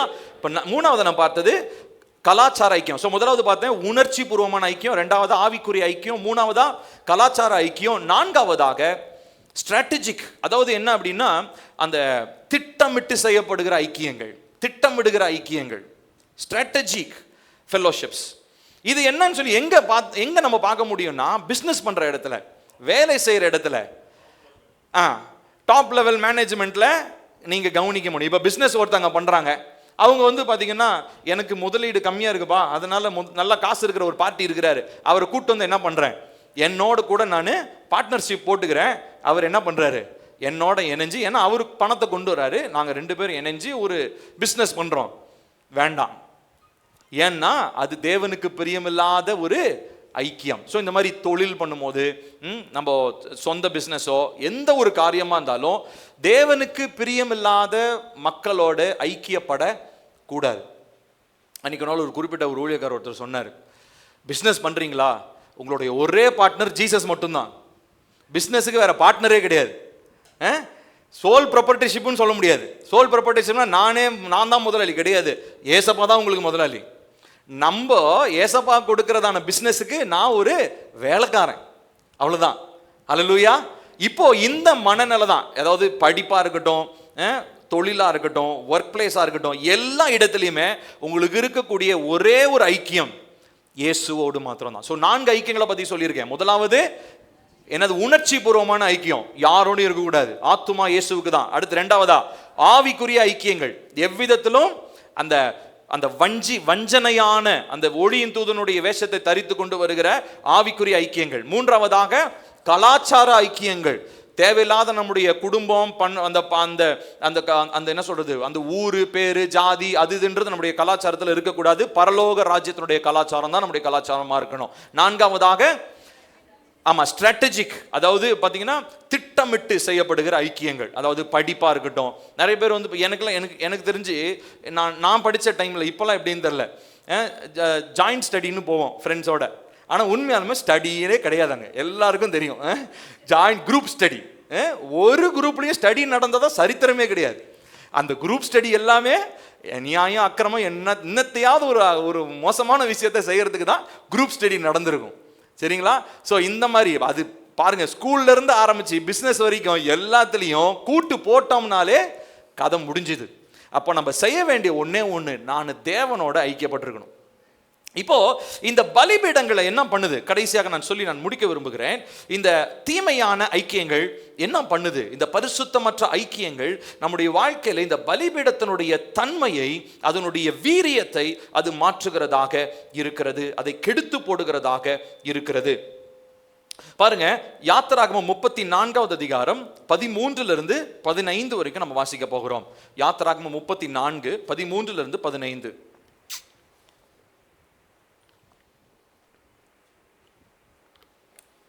அவர்களுடைய பலிபீடங்களை இடித்து அவர்கள் சிலைகளை தகர்த்து அவர்கள் தோப்புகளை வெட்டி போடுங்கள், கர்த்தருடைய நாமம் எரிச்சலுள்ளவர் என்பது, அவர் எரிச்சலுள்ள தேவனே, ஆகையால் அந்நிய தேவனை நீ பணிந்து கொள்ள வேண்டாம். அந்த தேசத்தின் குடிகளோடு உடன்படிக்கை பண்ணுவாயானால் அவர்கள் தங்கள் தேவர்களை சோர மார்க்கமாய் பின்பற்றி தங்களுடைய தேவர்களுக்கு பலியிடுவார்கள். ஒருவன் உன்னை அழைக்கையில் நீ போய் அவன் பலியிட்டதிலே புசிப்பாய். அப்போ நீங்க ஒரு இடத்துக்குள்ள போன உடனே அவங்களுடைய பலிபீடங்கள் என்ன பண்ணுங்க, அடிச்சு நொறுக்கிடுங்க. அங்க எதுவுமே இருக்கக்கூடாது. ஸோ இந்த அலையன்ஸ், அதாவது இந்த ஐக்கியப்படுறதுக்கு ஏதுவான எந்த ஒரு தீமையும் என்ன பண்ணக்கூடாது, நீங்க போற இடத்துல, நீங்க இருக்கிற இடத்துல இருக்க கூடாது. தோப்புகளை வெட்டிடுங்க, சிலைகளை தகர்த்துருங்க. ஏன்னா உங்களுடைய தேவன் எரிச்சல் உள்ள தேவன். அதே நியாயாதிபதிகள் 2வது அதிகாரம் 1-3 வசனங்கள். நியாயாதிபதிகள் 2:1-3. கர்த்தருடைய தூதனானவர் கில்காலிலிருந்து போகிமுக்கு வந்து, நான் உங்களை எகிப்திலிருந்து புறப்பட பண்ணி உங்கள் பிதாக்களுக்கு ஆணையிட்ட தேசத்தில் நான் உங்களை கொண்டு வந்து விட்டு உங்களோட பண்ணின என் உடன்படிக்கை நான் ஒரு காலம் முறித்து போடுவதில்லை என்றும், நீங்கள் இந்த தேசத்தின் குடிகளோடு உடன்படிக்கை பண்ணாமல் அவர்கள் பலிபீடங்களை இடித்துவிட கடவீர்கள் என்று சொன்னேன். ஆனாலும் என் சொல்லை கேளாதே போனீர்கள்.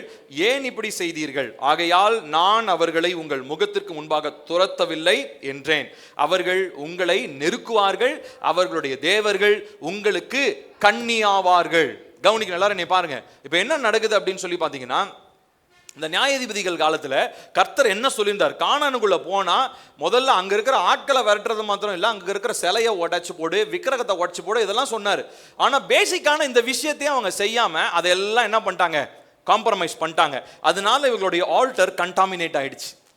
அது இப்போ என்ன ஆயிடுச்சுங்க, மாசுபட்டதாக. அவர்களுடைய பலிபீடங்கள், அவர்களுடைய வாழ்க்கை, கர்த்தர் அவங்களுக்கு சொன்ன வாக்குத்தத்தமும் உடன்படிக்கையும் இப்ப என்ன ஆயிடுச்சுங்க, ரொம்ப அசுத்தமானதா மாறிடுச்சு. அதனால கர்த்தரால என்ன பண்ண முடியல, இவங்களுக்காக யுத்தம் செய்ய முடியல. எதிரிகள் துரத்தும் போது ஐயோ அம்மான்னு கத்துறாங்க. ஆனா ஆண்டவர் காப்பாற்ற வரமாட்டேன்றாரு. ஏன் தெரியுமா, எந்த அசுத்தத்தை வெளியேற்றணுமோ அதே அசுத்தத்தோட இவங்க வாழ பழகிட்டாங்க. அதனால என்ன சொல்றாரு பாருங்க, அவர்கள் உங்களை நெருக்குவார்கள், அவர்கள் தேவர்கள் உங்களுக்கு கண்ணியாக இருப்பார்கள். கண்ணினா என்னங்க அர்த்தம்? எதிரா வர்றது பேர் கண்ணி கிடையாது, நம்மளே தெரியாம போய் விழுறது பேர் தான் என்னது, ஆமா தானே. எதிரா வர்றது பேர் ஆபத்துன்னு சொல்லுவோம். ஆனா கண்ணினா என்ன அர்த்தம், மறைமுகமா இருக்கிறது. அப்போ இந்த ஐக்கியம்லாம் இருக்கு இல்லைங்களா, நீங்க உடைக்காம விட்ட இந்த தீமையான காரியம் எல்லாம் உங்களுக்கு விரோதமாகவே எழும்புகிற மறைமுகமான கண்ணிகளாக இருந்து உங்களுடைய கால் உங்களுக்கு என்ன ஆயிடும், அதுல சிக்கி கொண்டுரும் அப்படின்னு சொல்லி அவர் சொல்றாரு. பாருங்க, இன்னொரு இடத்துல நம்ம வாசிக்கிறோம், இங்க இன்னொரு மனுஷனை பார்க்கிறோம். 1 ராஜாக்கள் 16வது அதிகாரம் 31-33. 1 ராஜாக்கள் 16:31-33. நேபாத்தின் குமாரனாகிய எரோபெயாமின் பாவங்களில் நடப்பது அவனுக்கு கொஞ்ச காரியம் என்று நினைத்தார் போல் அவன் சீதோனியரின் ராஜாவாகிய ஏத் பாகாலின் குமாரத்தி ஏசபேலை விவாகம் பண்ணினதும் அல்லாமல் அவன் போய் பாகாலையும் சேவித்து அதை பணிந்து கொண்டு தான் சமாரியாவிலே கட்டின பாகாலின் கோவிலில் பாகாலுக்கு பலிபீடத்தை எடுப்பித்தான். ஆகாப் ஒரு விக்கிரக தோப்பையும் வைத்து இஸ்ரவேலின் தேவனாகிய கர்த்தருக்கு கோபம் உண்டாக்கும்படி தனக்கு முன்னிருந்த இஸ்ரவேலின் ராஜாக்கள் எல்லாம் செய்ததை பார்க்கிலும் அதிகமாக செய்தான். ஆகாப் யாரு, எந்த ஊர் ராஜா, இஸ்ரவேலுடைய ராஜா. ஆனா அவன் தான் இருக்கிறதுலே மோசமா விக்கிரக ஆராதனை பண்ணான். காரணம் என்னன்னா, ஆண்டவர் செய்ய வேணான்னு சொன்ன ஒரு அலையன்ஸ், மேரேஜ் அலையன்ஸ் பண்றாரு. என்ன பண்றாரு இவரு, போய் ஏசபேல் என்ற ஒரு பெண், அவ சீதோனிய பெண். அவ சீதோனிய பெண்ணா, அதாவது அவளுக்கும் இஸ்ரவேலுக்கும் சம்பந்தமே கிடையாது. அவளை போய் கல்யாணம் பண்றான். கல்யாணம் பண்ணதுனால இப்ப எப்படி சாலமோன் அவருடைய மனைவிகள் மறுமனையாட்டைகளை பிரியப்படுத்துறதுக்கு கோவில் கட்டினார் பாத்தீங்களா, அந்த மாதிரி இவரு பாகாலுக்கு கோவில் கட்டுறார். ரொம்ப முக்கியமா கோவிலோட கட்டலைங்க, கோவிலை கட்டி கோவில்ல பூசை செய்யறதுக்கு பூசாரிகளை ரெடி பண்ணி, நல்லா கவனிக்கணும். இப்ப இந்த பூசாரிகள்லாம் அரண்மனையில உட்காந்து ராஜா ராணியோட உட்காந்து சாப்பிடுறாங்க. எவ்வளவு ஒரு துணிகரம் பாருங்க. நீ விக்கிரக செய்யறதே மோசம், அது நீ வெளியே செஞ்சிருக்கலாம். அதையும் தாண்டி இப்ப உள்ள அரண்மனைக்குள்ளேயே ராஜாவும் ராஜாவுடைய அந்த ஒட்டுமொத்த குடும்பமும் உட்கார்ந்து இருக்கிற இடத்துல அவங்களோட உட்கார்ந்து பாகாலுடைய தீர்க்கதரிசிகள் என்ன பண்றாங்க, அவங்களோட தான், அவங்க ஃபேமிலி அப்படியே ஒன்னோட ஒன்னா இணைஞ்சிட்டாங்க பிசாசோட. யாருங்க, ஆகாப் என்கிறதான ஒரு மனிதன். அப்போ இந்த கரப்ஷன் அப்படின்றது இல்லைங்களா, அதாவது இந்த தீட்டுப்படுதல், ஐக்கியப்படுதல். ஸோ இது எடுத்த உடனே திடீர்னு அப்படியே பெருசா அப்படியே ஒரு பூகாம்பம் மாதிரி அப்படியே வெடிச்சிடாதுங்க. இது எப்படி தெரியுங்களா ஆரம்பிக்கும், சின்ன சின்ன காம்ப்ரமைஸ்லாம் ஆரம்பிக்கும், சின்ன சின்ன விஷயங்களில் சமரசம் பண்றதெல்லாம் ஆரம்பிக்கும். அப்புறம் கடைசியாக பார்த்தீங்கன்னா பெருசாக ஒரு பெரிய பூகம்பம் வந்து தலையில் வந்து வெடிக்கும். எடுத்த உடனே பூகம்பம் வெடிக்காது. இது எங்கேருந்து ஆரம்பிக்குது? சின்ன சின்ன காரியங்களிலே பரிசுத்தத்தை, தேவனுக்கு பிரியமில்லாத காரியத்தை, இந்த இஸ்ரவேலர்கள் மாதிரி ஒரு காரியத்துக்காக தேவனிடத்துல போய் விசாரிக்காம, இப்போ எப்படி தேவனிடத்துல விசாரிக்காம கிபியோனியரோட என்ன பண்றாங்க, அவங்க உடன்படிக்கை பண்றாங்க இல்லைங்களா? அந்த மாதிரி தேவனிடத்துல எதுவுமே கன்சல்டேஷனே பண்ணாம தங்க இஷ்டத்துக்கு போறாங்க. பார்த்தீங்களா? அவங்க இஸ்ரவேலர் தான், ஆனா யார் இஷ்டத்துக்கு போறாங்க? தங்கள் மன விருப்பத்தின்படி போறாங்க. இஸ்ரவேல்ன்றனால ஆண்டவர் அப்படி தலைமையில தூக்கி வச்சுலாம் கொண்டாட மாட்டார். தேவனுடைய வார்த்தைக்கு கீழ்படியலனா நியாய தீர்ப்பு உண்டு. சரிங்களா? ஏதோ கிருபை இருக்கிறனால என்ன பண்ணிட்டு இருக்கிறோம், நம்ம பிழைச்சிக்கிட்டு ஓடிக்கிட்டு இருக்கிறோம். அப்போ நம்ம செய்ய வேண்டிய ஒரு காரியம் என்ன அப்படின்னா, தீமையான இந்த சின்ன சின்ன காம்ப்ரமைஸ் என்னன்றதை பார்க்கணும். இந்த பரிசுத்தமற்ற ஐக்கியம் எப்படி எப்படிலாம் வருது? ஒருவேளை உங்க ஃப்ரெண்டா இருக்கலாம், உங்க கையில் இருக்கிற போனா இருக்கலாம், நீங்க ஆபீஸ்ல வேலை செய்யற உங்களோட கூட வேலை செய்யற ஆளா இருக்கலாம், உங்க சொந்தக்காரங்களா இருக்கலாம், நீங்க சேர்ந்து இணைந்து செயல்படுகிற ஒரு காரியமா இருக்கலாம். மேபி நிறைய பேருக்கு ஊழியங்கள்னு வச்சுப்போம். இப்போ ஊழியக்காரன் என்னை எடுத்துக்கோங்க. இப்போ நானுமே தேவனுக்கு பிரியமில்லாத ஒரு மனுஷன், அவரு ஊழியக்காரனா இருக்குன்னு வச்சுப்போமே, ஆனா நானும் அவரும் சேர்ந்து இணைந்து ஊழியம் செய்யறது தேவனுக்கு சித்தம் இல்லைன்னா அந்த ஊழியத்துல பிரயோஜனமே இருக்காது.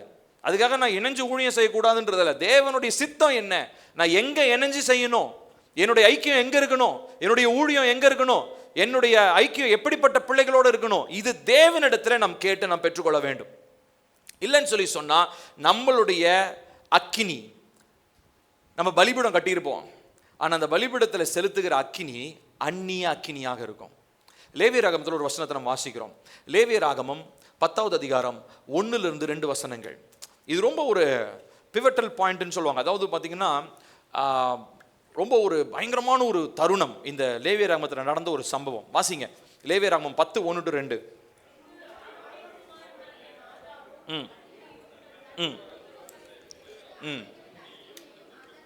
தூப வர்க்கத்தையும் அந்நிய அக்கினியை, அப்பொழுது அக்கினி கர்த்தருடைய சந்நிதியிலிருந்து புறப்பட்டு அவர்களை பட்சித்தது, அவர்கள் கர்த்தருடைய சந்நிதியில் செத்தார்கள். பலிபீடம் ரெடி, பலி செலுத்துறதுக்கு லேவியர்கள் ரெடி. நல்லா கவனிக்கணும், பலிபீடம் ரெடி, பலி செலுத்துறதுக்கு லேவியர்கள் ரெடி.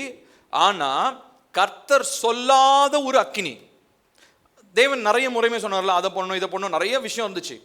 அதுல தேவன் சொன்னபடி செய்யாம வேற ஏதோ ஒரு மெத்தட்ல, ஆனா ஏதோ ஒன்று அக்கினியை தான் கொண்டு வந்தாங்க. ஆனா அந்த அக்கினி கர்த்தருடைய பார்வையில் எப்படி இருந்ததுங்களா? அந்நிய அக்கினியா இருந்துச்சு. இதனால என்ன நடந்ததுங்களா? இவனுக்கு பலி செலுத்த வந்த இத்தனைக்கு யார்? ஆரோனுடைய பசங்க, அவங்க நாதாப் அபியூ. இவங்க 2 பேரும் கொஞ்சம் கூட பாரபட்சமே கிடையாதாங்க. அந்நிய அக்கினி கொண்டு வந்து பலிபீடத்தில் வச்ச அடுத்த செகண்டு கர்த்தருடைய சமூகத்திலிருந்து அக்கினி புறப்பட்டு அவங்கள அழிச்சு போட்டுருச்சு. ஏங்க, லேவியர்கள் தானே, பலிபீடம் தானே, தேவனுக்குரிய பலிபீடம் தானே, எல்லாம் கரெக்டு தான். ஆனா அந்த நெருப்பு இருக்கு இல்லையா, அது மேல இருக்கிற நெருப்பு அது எப்படி இருக்கணும்? பரிசுத்தமானதா இருக்கணும். பரிசுத்தமானதுன்னா தேவன் சொன்ன விதத்துல அந்த அக்கினி இருக்கணும். இப்போ என்ன நடக்குது அப்படின்னு சொல்லி பாத்தீங்கன்னா, இந்த இடத்துல இந்த அக்கினி மேபி வெளியில இருந்து பாக்குறவங்களுக்கு, நமக்கெல்லாம் அந்த நெருப்பு எப்படி, நெருப்பு என்னங்க, எல்லா நெருப்பும் ஒரே கலர்ல தான் எரியும். வேற கலர்ல, ப்ளூ கலர்ல, பச்சை கலர்ல நெருப்பு எரியும்.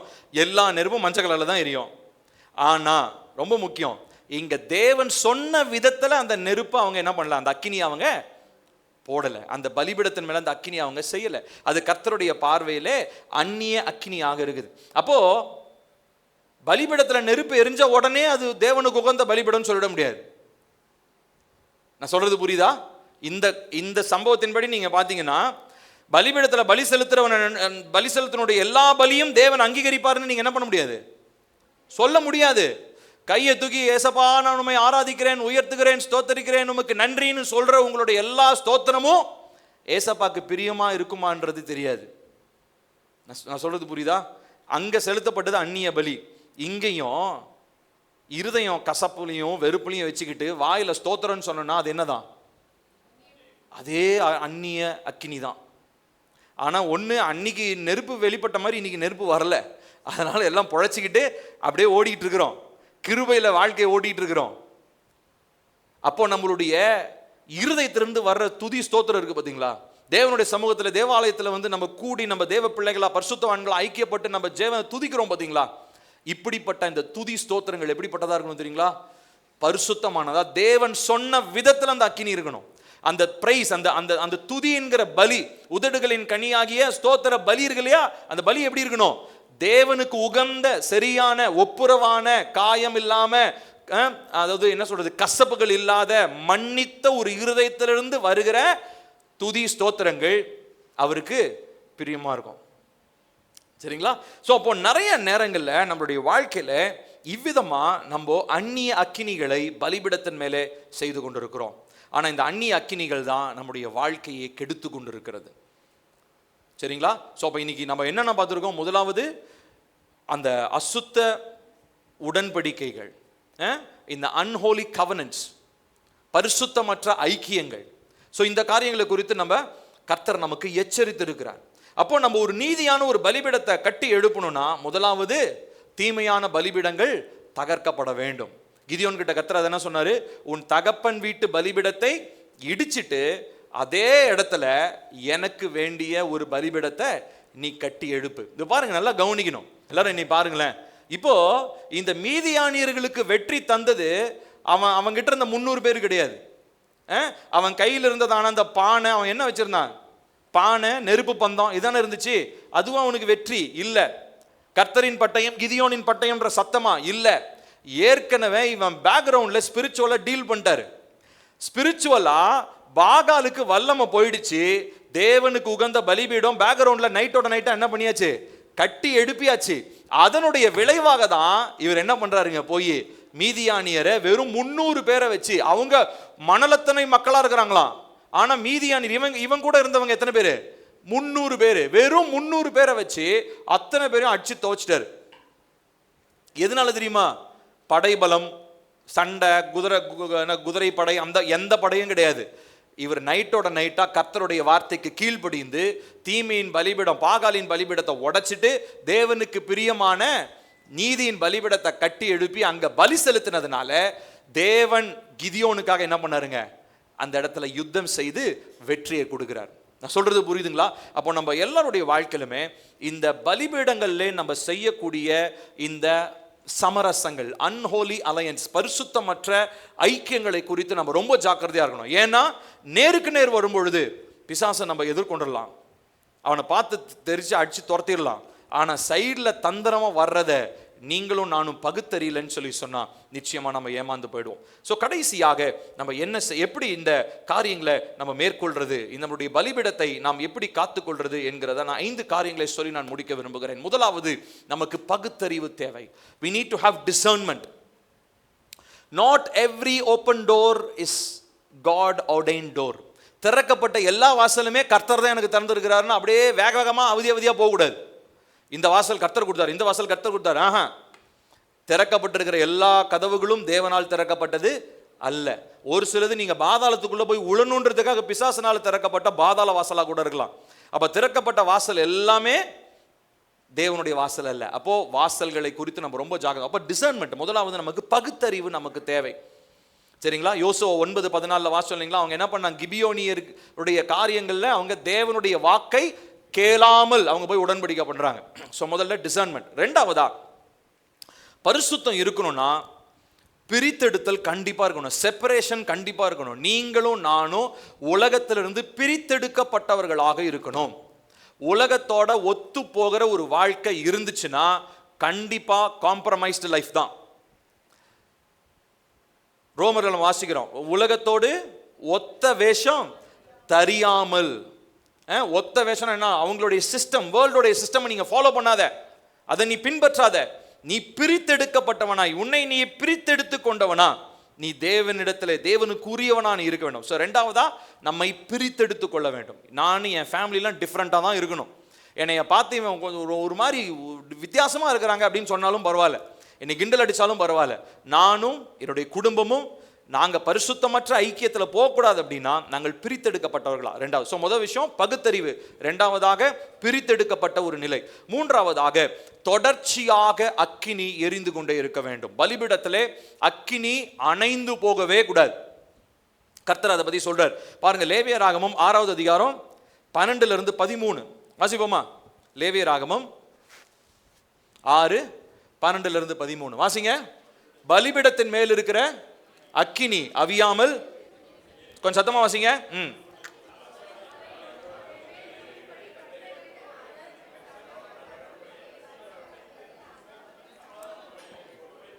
தகனிக்க கடவன். அடுத்த வசனம், பலிபீடத்தின் மேல் அக்கினி எப்பொழுதும், அது ஒரு பொழுதும் அவிந்து போகலாகாது. பலிபீடத்துல அக்கினி என்ன பண்ணிட்டு இருக்கணுமா? எரிந்து எப்பொழுதும் 24 hours. அப்படின்னா இந்த லேவியர்கள் என்ன பண்ணிட்டே இருந்திருப்பாங்க? ஷிஃப்ட் போட்டு அந்த அந்த எண்ணெய் கம்மியாகி அணையறதுக்குள்ள அடுத்த எண்ணெயை ஊற்றி திரிய ரெடி பண்ணி என்ன பண்ணும்? கண்டினியூஸாக எரிஞ்சுக்கிட்டே இருக்கணும். அப்போ இந்த மூன்றாவது நம்ம செய்ய வேண்டிய காரியம், நம்முடைய பலிபீடத்தில் அக்கினி ஒருபோதும் அணைந்து போகவே கூடாது. கன்சிஸ்டண்டாக அந்த ஃபயரில் நம்ம இருக்கணும். அந்த ஜப அக்கினியில் நம்ம தொடர்ச்சியாக இருக்கணும். நான் உங்களுக்கு ஏற்கனவே சொன்னேன், ஒருபோதும் இந்த ஆல்டர் மெயின்டெனன்ஸில் மாத்திரம் நம்ம பிரேக்கே விடவே கூடாது. பிரேக் விட்டோம்னா உடஞ்சு போயிடுவோம். சரி, நம்முடைய வாழ்க்கை நிலை நிற்க முடியாது. ஏன்னா பிசாசு ரொம்ப கோபத்தோடு நம்மளை என்ன பண்ணுறானா, எவனை விழுங்கலாமோ என்று சொல்லி சுற்றி வகை தேடி அவன் சுற்றி திரிகிறான். அப்போ நம்மளுடைய ஆல்டரை மாத்திரம் அண்டர் மெயின்டெனன்ஸ் போர்டு போட்டுறக்கூடாது. ஒரு சில இடங்கள்லாம் போட்டிருப்பாங்க under maintenance, work in progress. அதெல்லாம் கிடையாது. ஆல்ரெடி பலிபீடத்தை கட்டி எழுப்பியாச்சு, இப்போ அக்கினி எரிஞ்சுக்கிட்டே இருக்கணும். சரிங்களா? அக்கினி மட்டும் அவிந்து போகவே கூடாது. அடுத்து 4வதாக நம்மளுடைய உடன்படிக்கையை குறித்ததான எச்சரிக்கை எப்பொழுதுமே, உடன்படிக்கை தேவனுடைய வார்த்தையோடு சார்ந்திருக்க வேண்டும். Our covenant needs to be aligned with the word of God. நம்ம செய்யக்கூடிய எல்லா உடன்படிக்கைகள், பொருத்தனைகள், இது எல்லாமே கர்த்தருடைய வசனத்துல தான் இணைஞ்சிருக்கணும். வேற ஏதோடையும் நமக்கு பொருத்தனையோ உடன்படிக்கையோ இருக்கவே கூடாது. அடுத்து 5வதாக நம்மளுடைய பலிபீடத்தை நாம் நன்கு ஆராய்ந்து பார்க்க வேண்டும். ஒவ்வொரு அந்த ஆடிட்டிங்னு சொல்லுவாங்க. ஆடிட்டிங்னா என்ன தெரியுங்களா? ஆடிட்னா கவனிக்கிறது, அவங்களுடைய கணக்கு வழக்குகளை கவனிக்கிறதுன்னு ஆடிட்டிங். இப்போ ஐடி கம்பெனியில் வேலை செய்கிறவங்களுக்கு அப்ரைசல்னு இருக்கும். அப்படின்னா என்ன அர்த்தம்?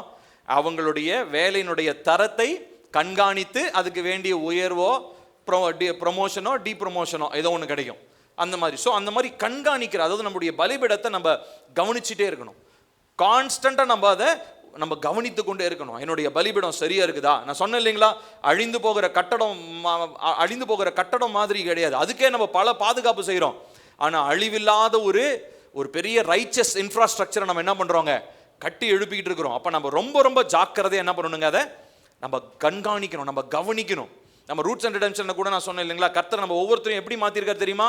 ஜாமக்காரனாக, இரவும் பகலும் அந்த நம்முடைய ரத்த வழிக்காக ஜெபித்து கண்காணித்து கொண்டு தேவ சமூகத்தில் காத்திருக்கிற ஒரு ஜெப வீரனாக, ஒரு காவல்காரனாக கர்த்தர் நம்மளை என்ன பண்ணியிருக்காருங்க, அழைத்திருக்கிறார். நம்ம யாரும் எழுந்து நிற்க போகிறோம், தேவனுடைய சமூகத்தில் நம்ம கேட்க போகிறோம், ஆண்டவரே என்னுடைய பலிபீடத்தில் இருக்கக்கூடிய பரிசுத்தமற்ற ஐக்கியங்கள் என்ன?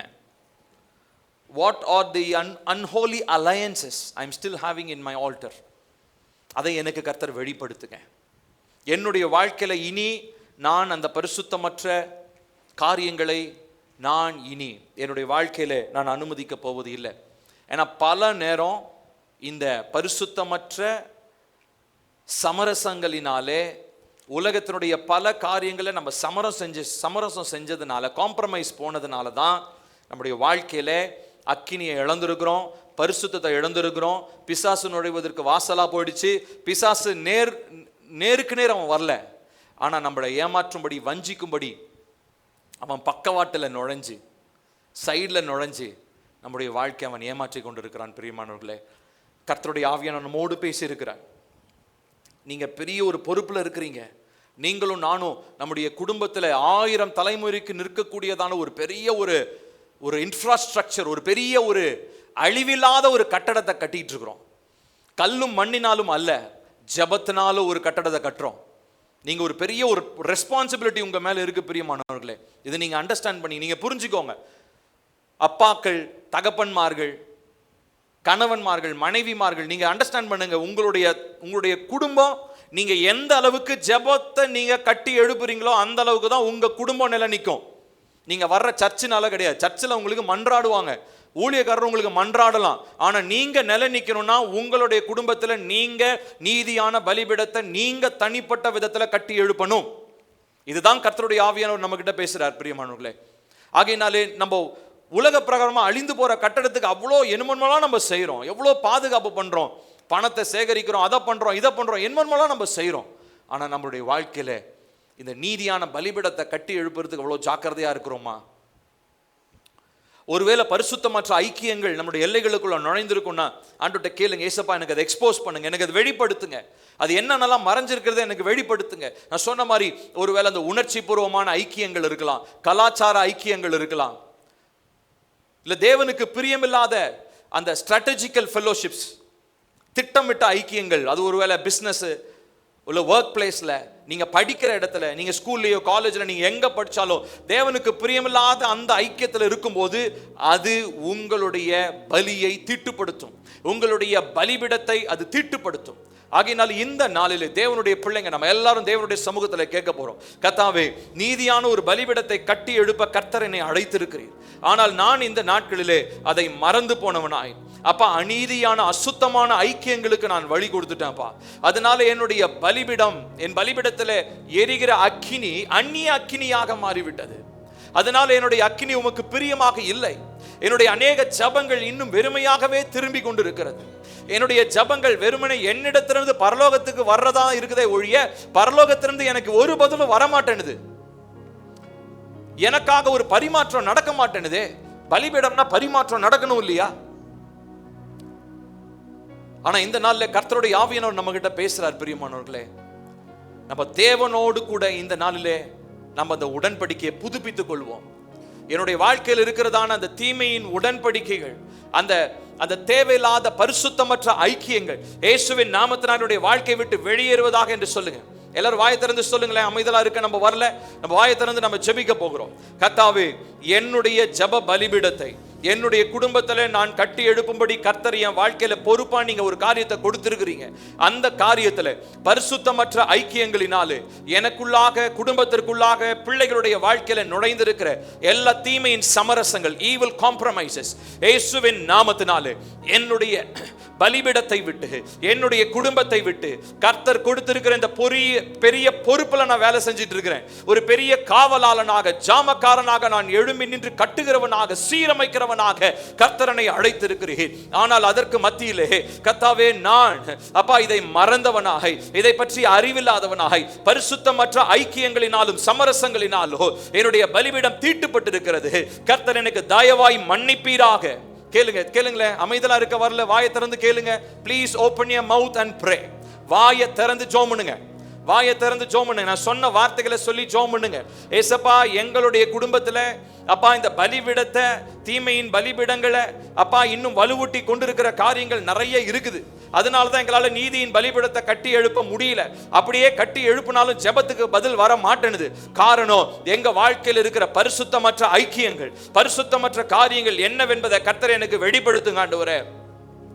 என்னென்ன எல்லைகளில் இன்னும் அப்பா அந்த பரிசுத்தமற்ற ஐக்கியங்கள் இருக்கிறது என்பதை எனக்கு கர்த்தர் அப்பா எனக்கு வெளிப்படுத்தி காண்பீங்க ஆண்டவரே.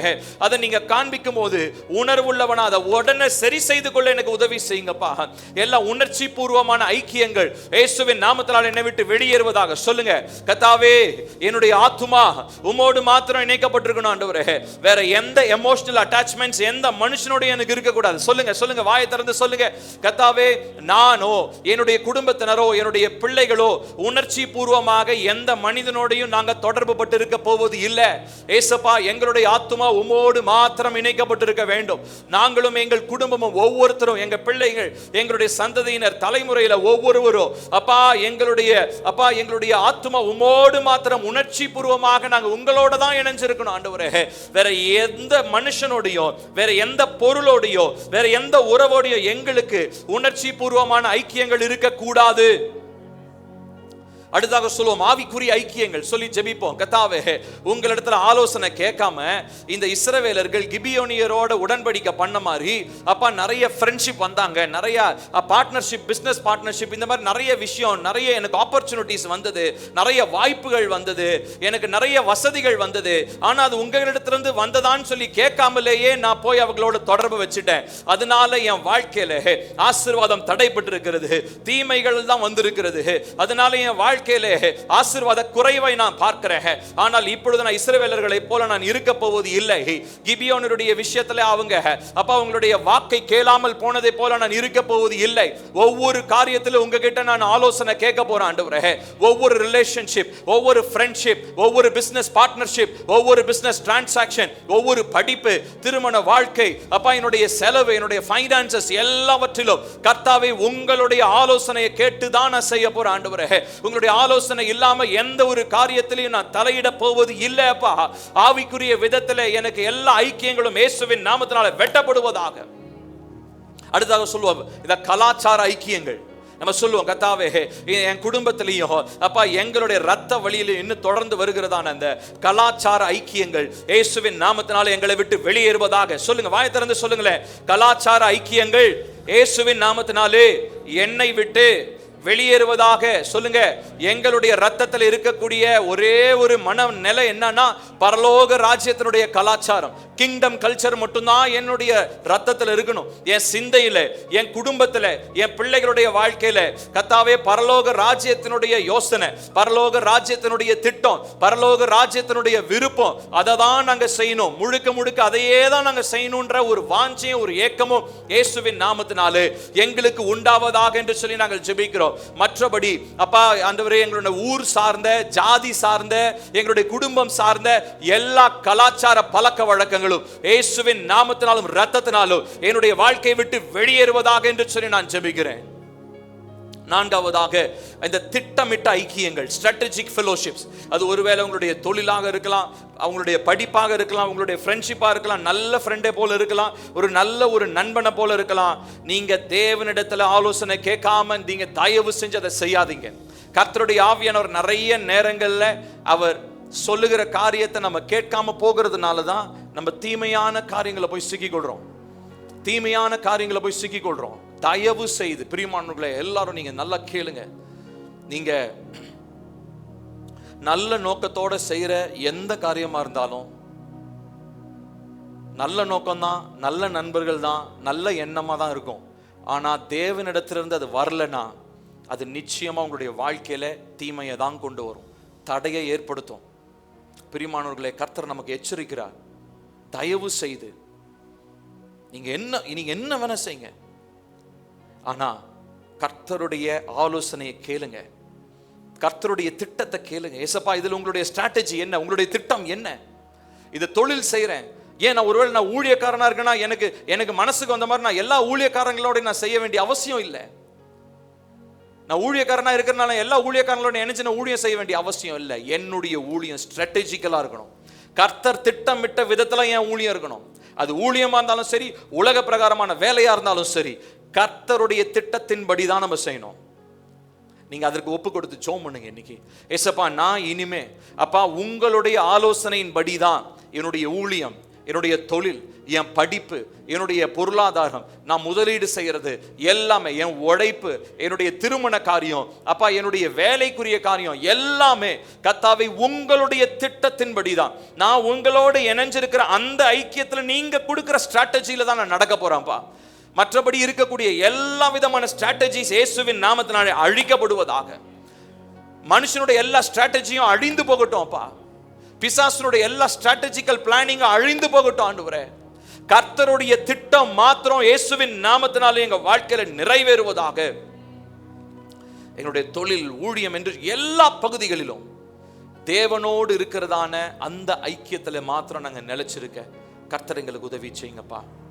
பரிசுத்தமற்ற கிரியைகள், பரிசுத்தமற்ற காரியங்கள், பரிசுத்தமற்ற ஐக்கியங்கள் எங்களுடைய எல்லைகளை விட்டு வெளியேறட்டும். எங்களை பரிசுத்தப்படுத்தும், இரத்த கொட்டைக்குள்ளாக மறைத்துக் கொள்ளும். நாங்கள் இனி வருகிற நாட்களிலே நாங்கள் உமக்காக வைராக்கியமாய் எழும்பி நிற்க, தேவனுக்கு உகந்த ஜீவ நுள்ள பலியாக எங்களை ஒப்பு கொடுத்து தேவனுக்கு உகந்த பலிபிடத்தை கட்டி எழுப்பி 1000 தலைமுறை நின்று கர்த்தருடைய நாமத்தை மகிமைப்படுத்தத்தக்க அப்பா தெய்வீக பலிபிடங்களை கட்டி எழுப்ப கர்த்தர் எங்களுக்கு உதவி செய்யும். நாங்களும் எங்களுடைய தலைமுறையும் 1000 தலைமுறைக்கு உம்மையே சேவிக்கிறவர்களாக, உம்மையே பின்பற்றுகிறவர்களாக கர்த்தர் நீர் எங்களை மாற்றுவீராக. எங்களோடு பேசினதற்காக ஸ்தோத்திரம். உணர்வுள்ள இருதயத்தை தந்ததற்காக ஸ்தோத்திரம். கீழ்ப்படிதல் உள்ள இருதயத்தையும் தொடர்ந்து இந்த வார்த்தைகள் எங்களோடு பேசும் பொழுது ஆவியானுடைய சத்தத்துக்கு கீழ்ப்படிந்து விட வேண்டிய காரியங்களை விட்டுவிட்டு தேவையில்லாத ஐக்கியங்களை எங்களை விட்டு நாங்கள் வெளியேற்றி விட்டு பரிசுத்தம் பண்ணிக்கொண்டு நம்முடைய வருகைக்காக ஆயத்தப்பட கர்த்தர் உதவி செய்யும். துதிகன மகிமை எல்லாம் உமக்கே. இயேசுவின் நாமத்தில் கேட்கிறோம் நல்ல பிதாவே, ஆமென். நம்முடைய கர்த்தராகிய இயேசு கிறிஸ்துவின் கிருபையும் பிதாவாகிய தேவனுடைய அன்பும் பரிசுத்த ஆவியினுடைய காவலும் ஐக்கியமும் நம் அனைவரோடும் இன்றும் என்றும் சதா காலங்களிலும் நிலைத்திருப்பதாக. ஆமென், ஆமென். ஸ்தோத்திரம். Praise the Lord. கர்த்தர் நம்மை ஆசீர்வதிப்பார்.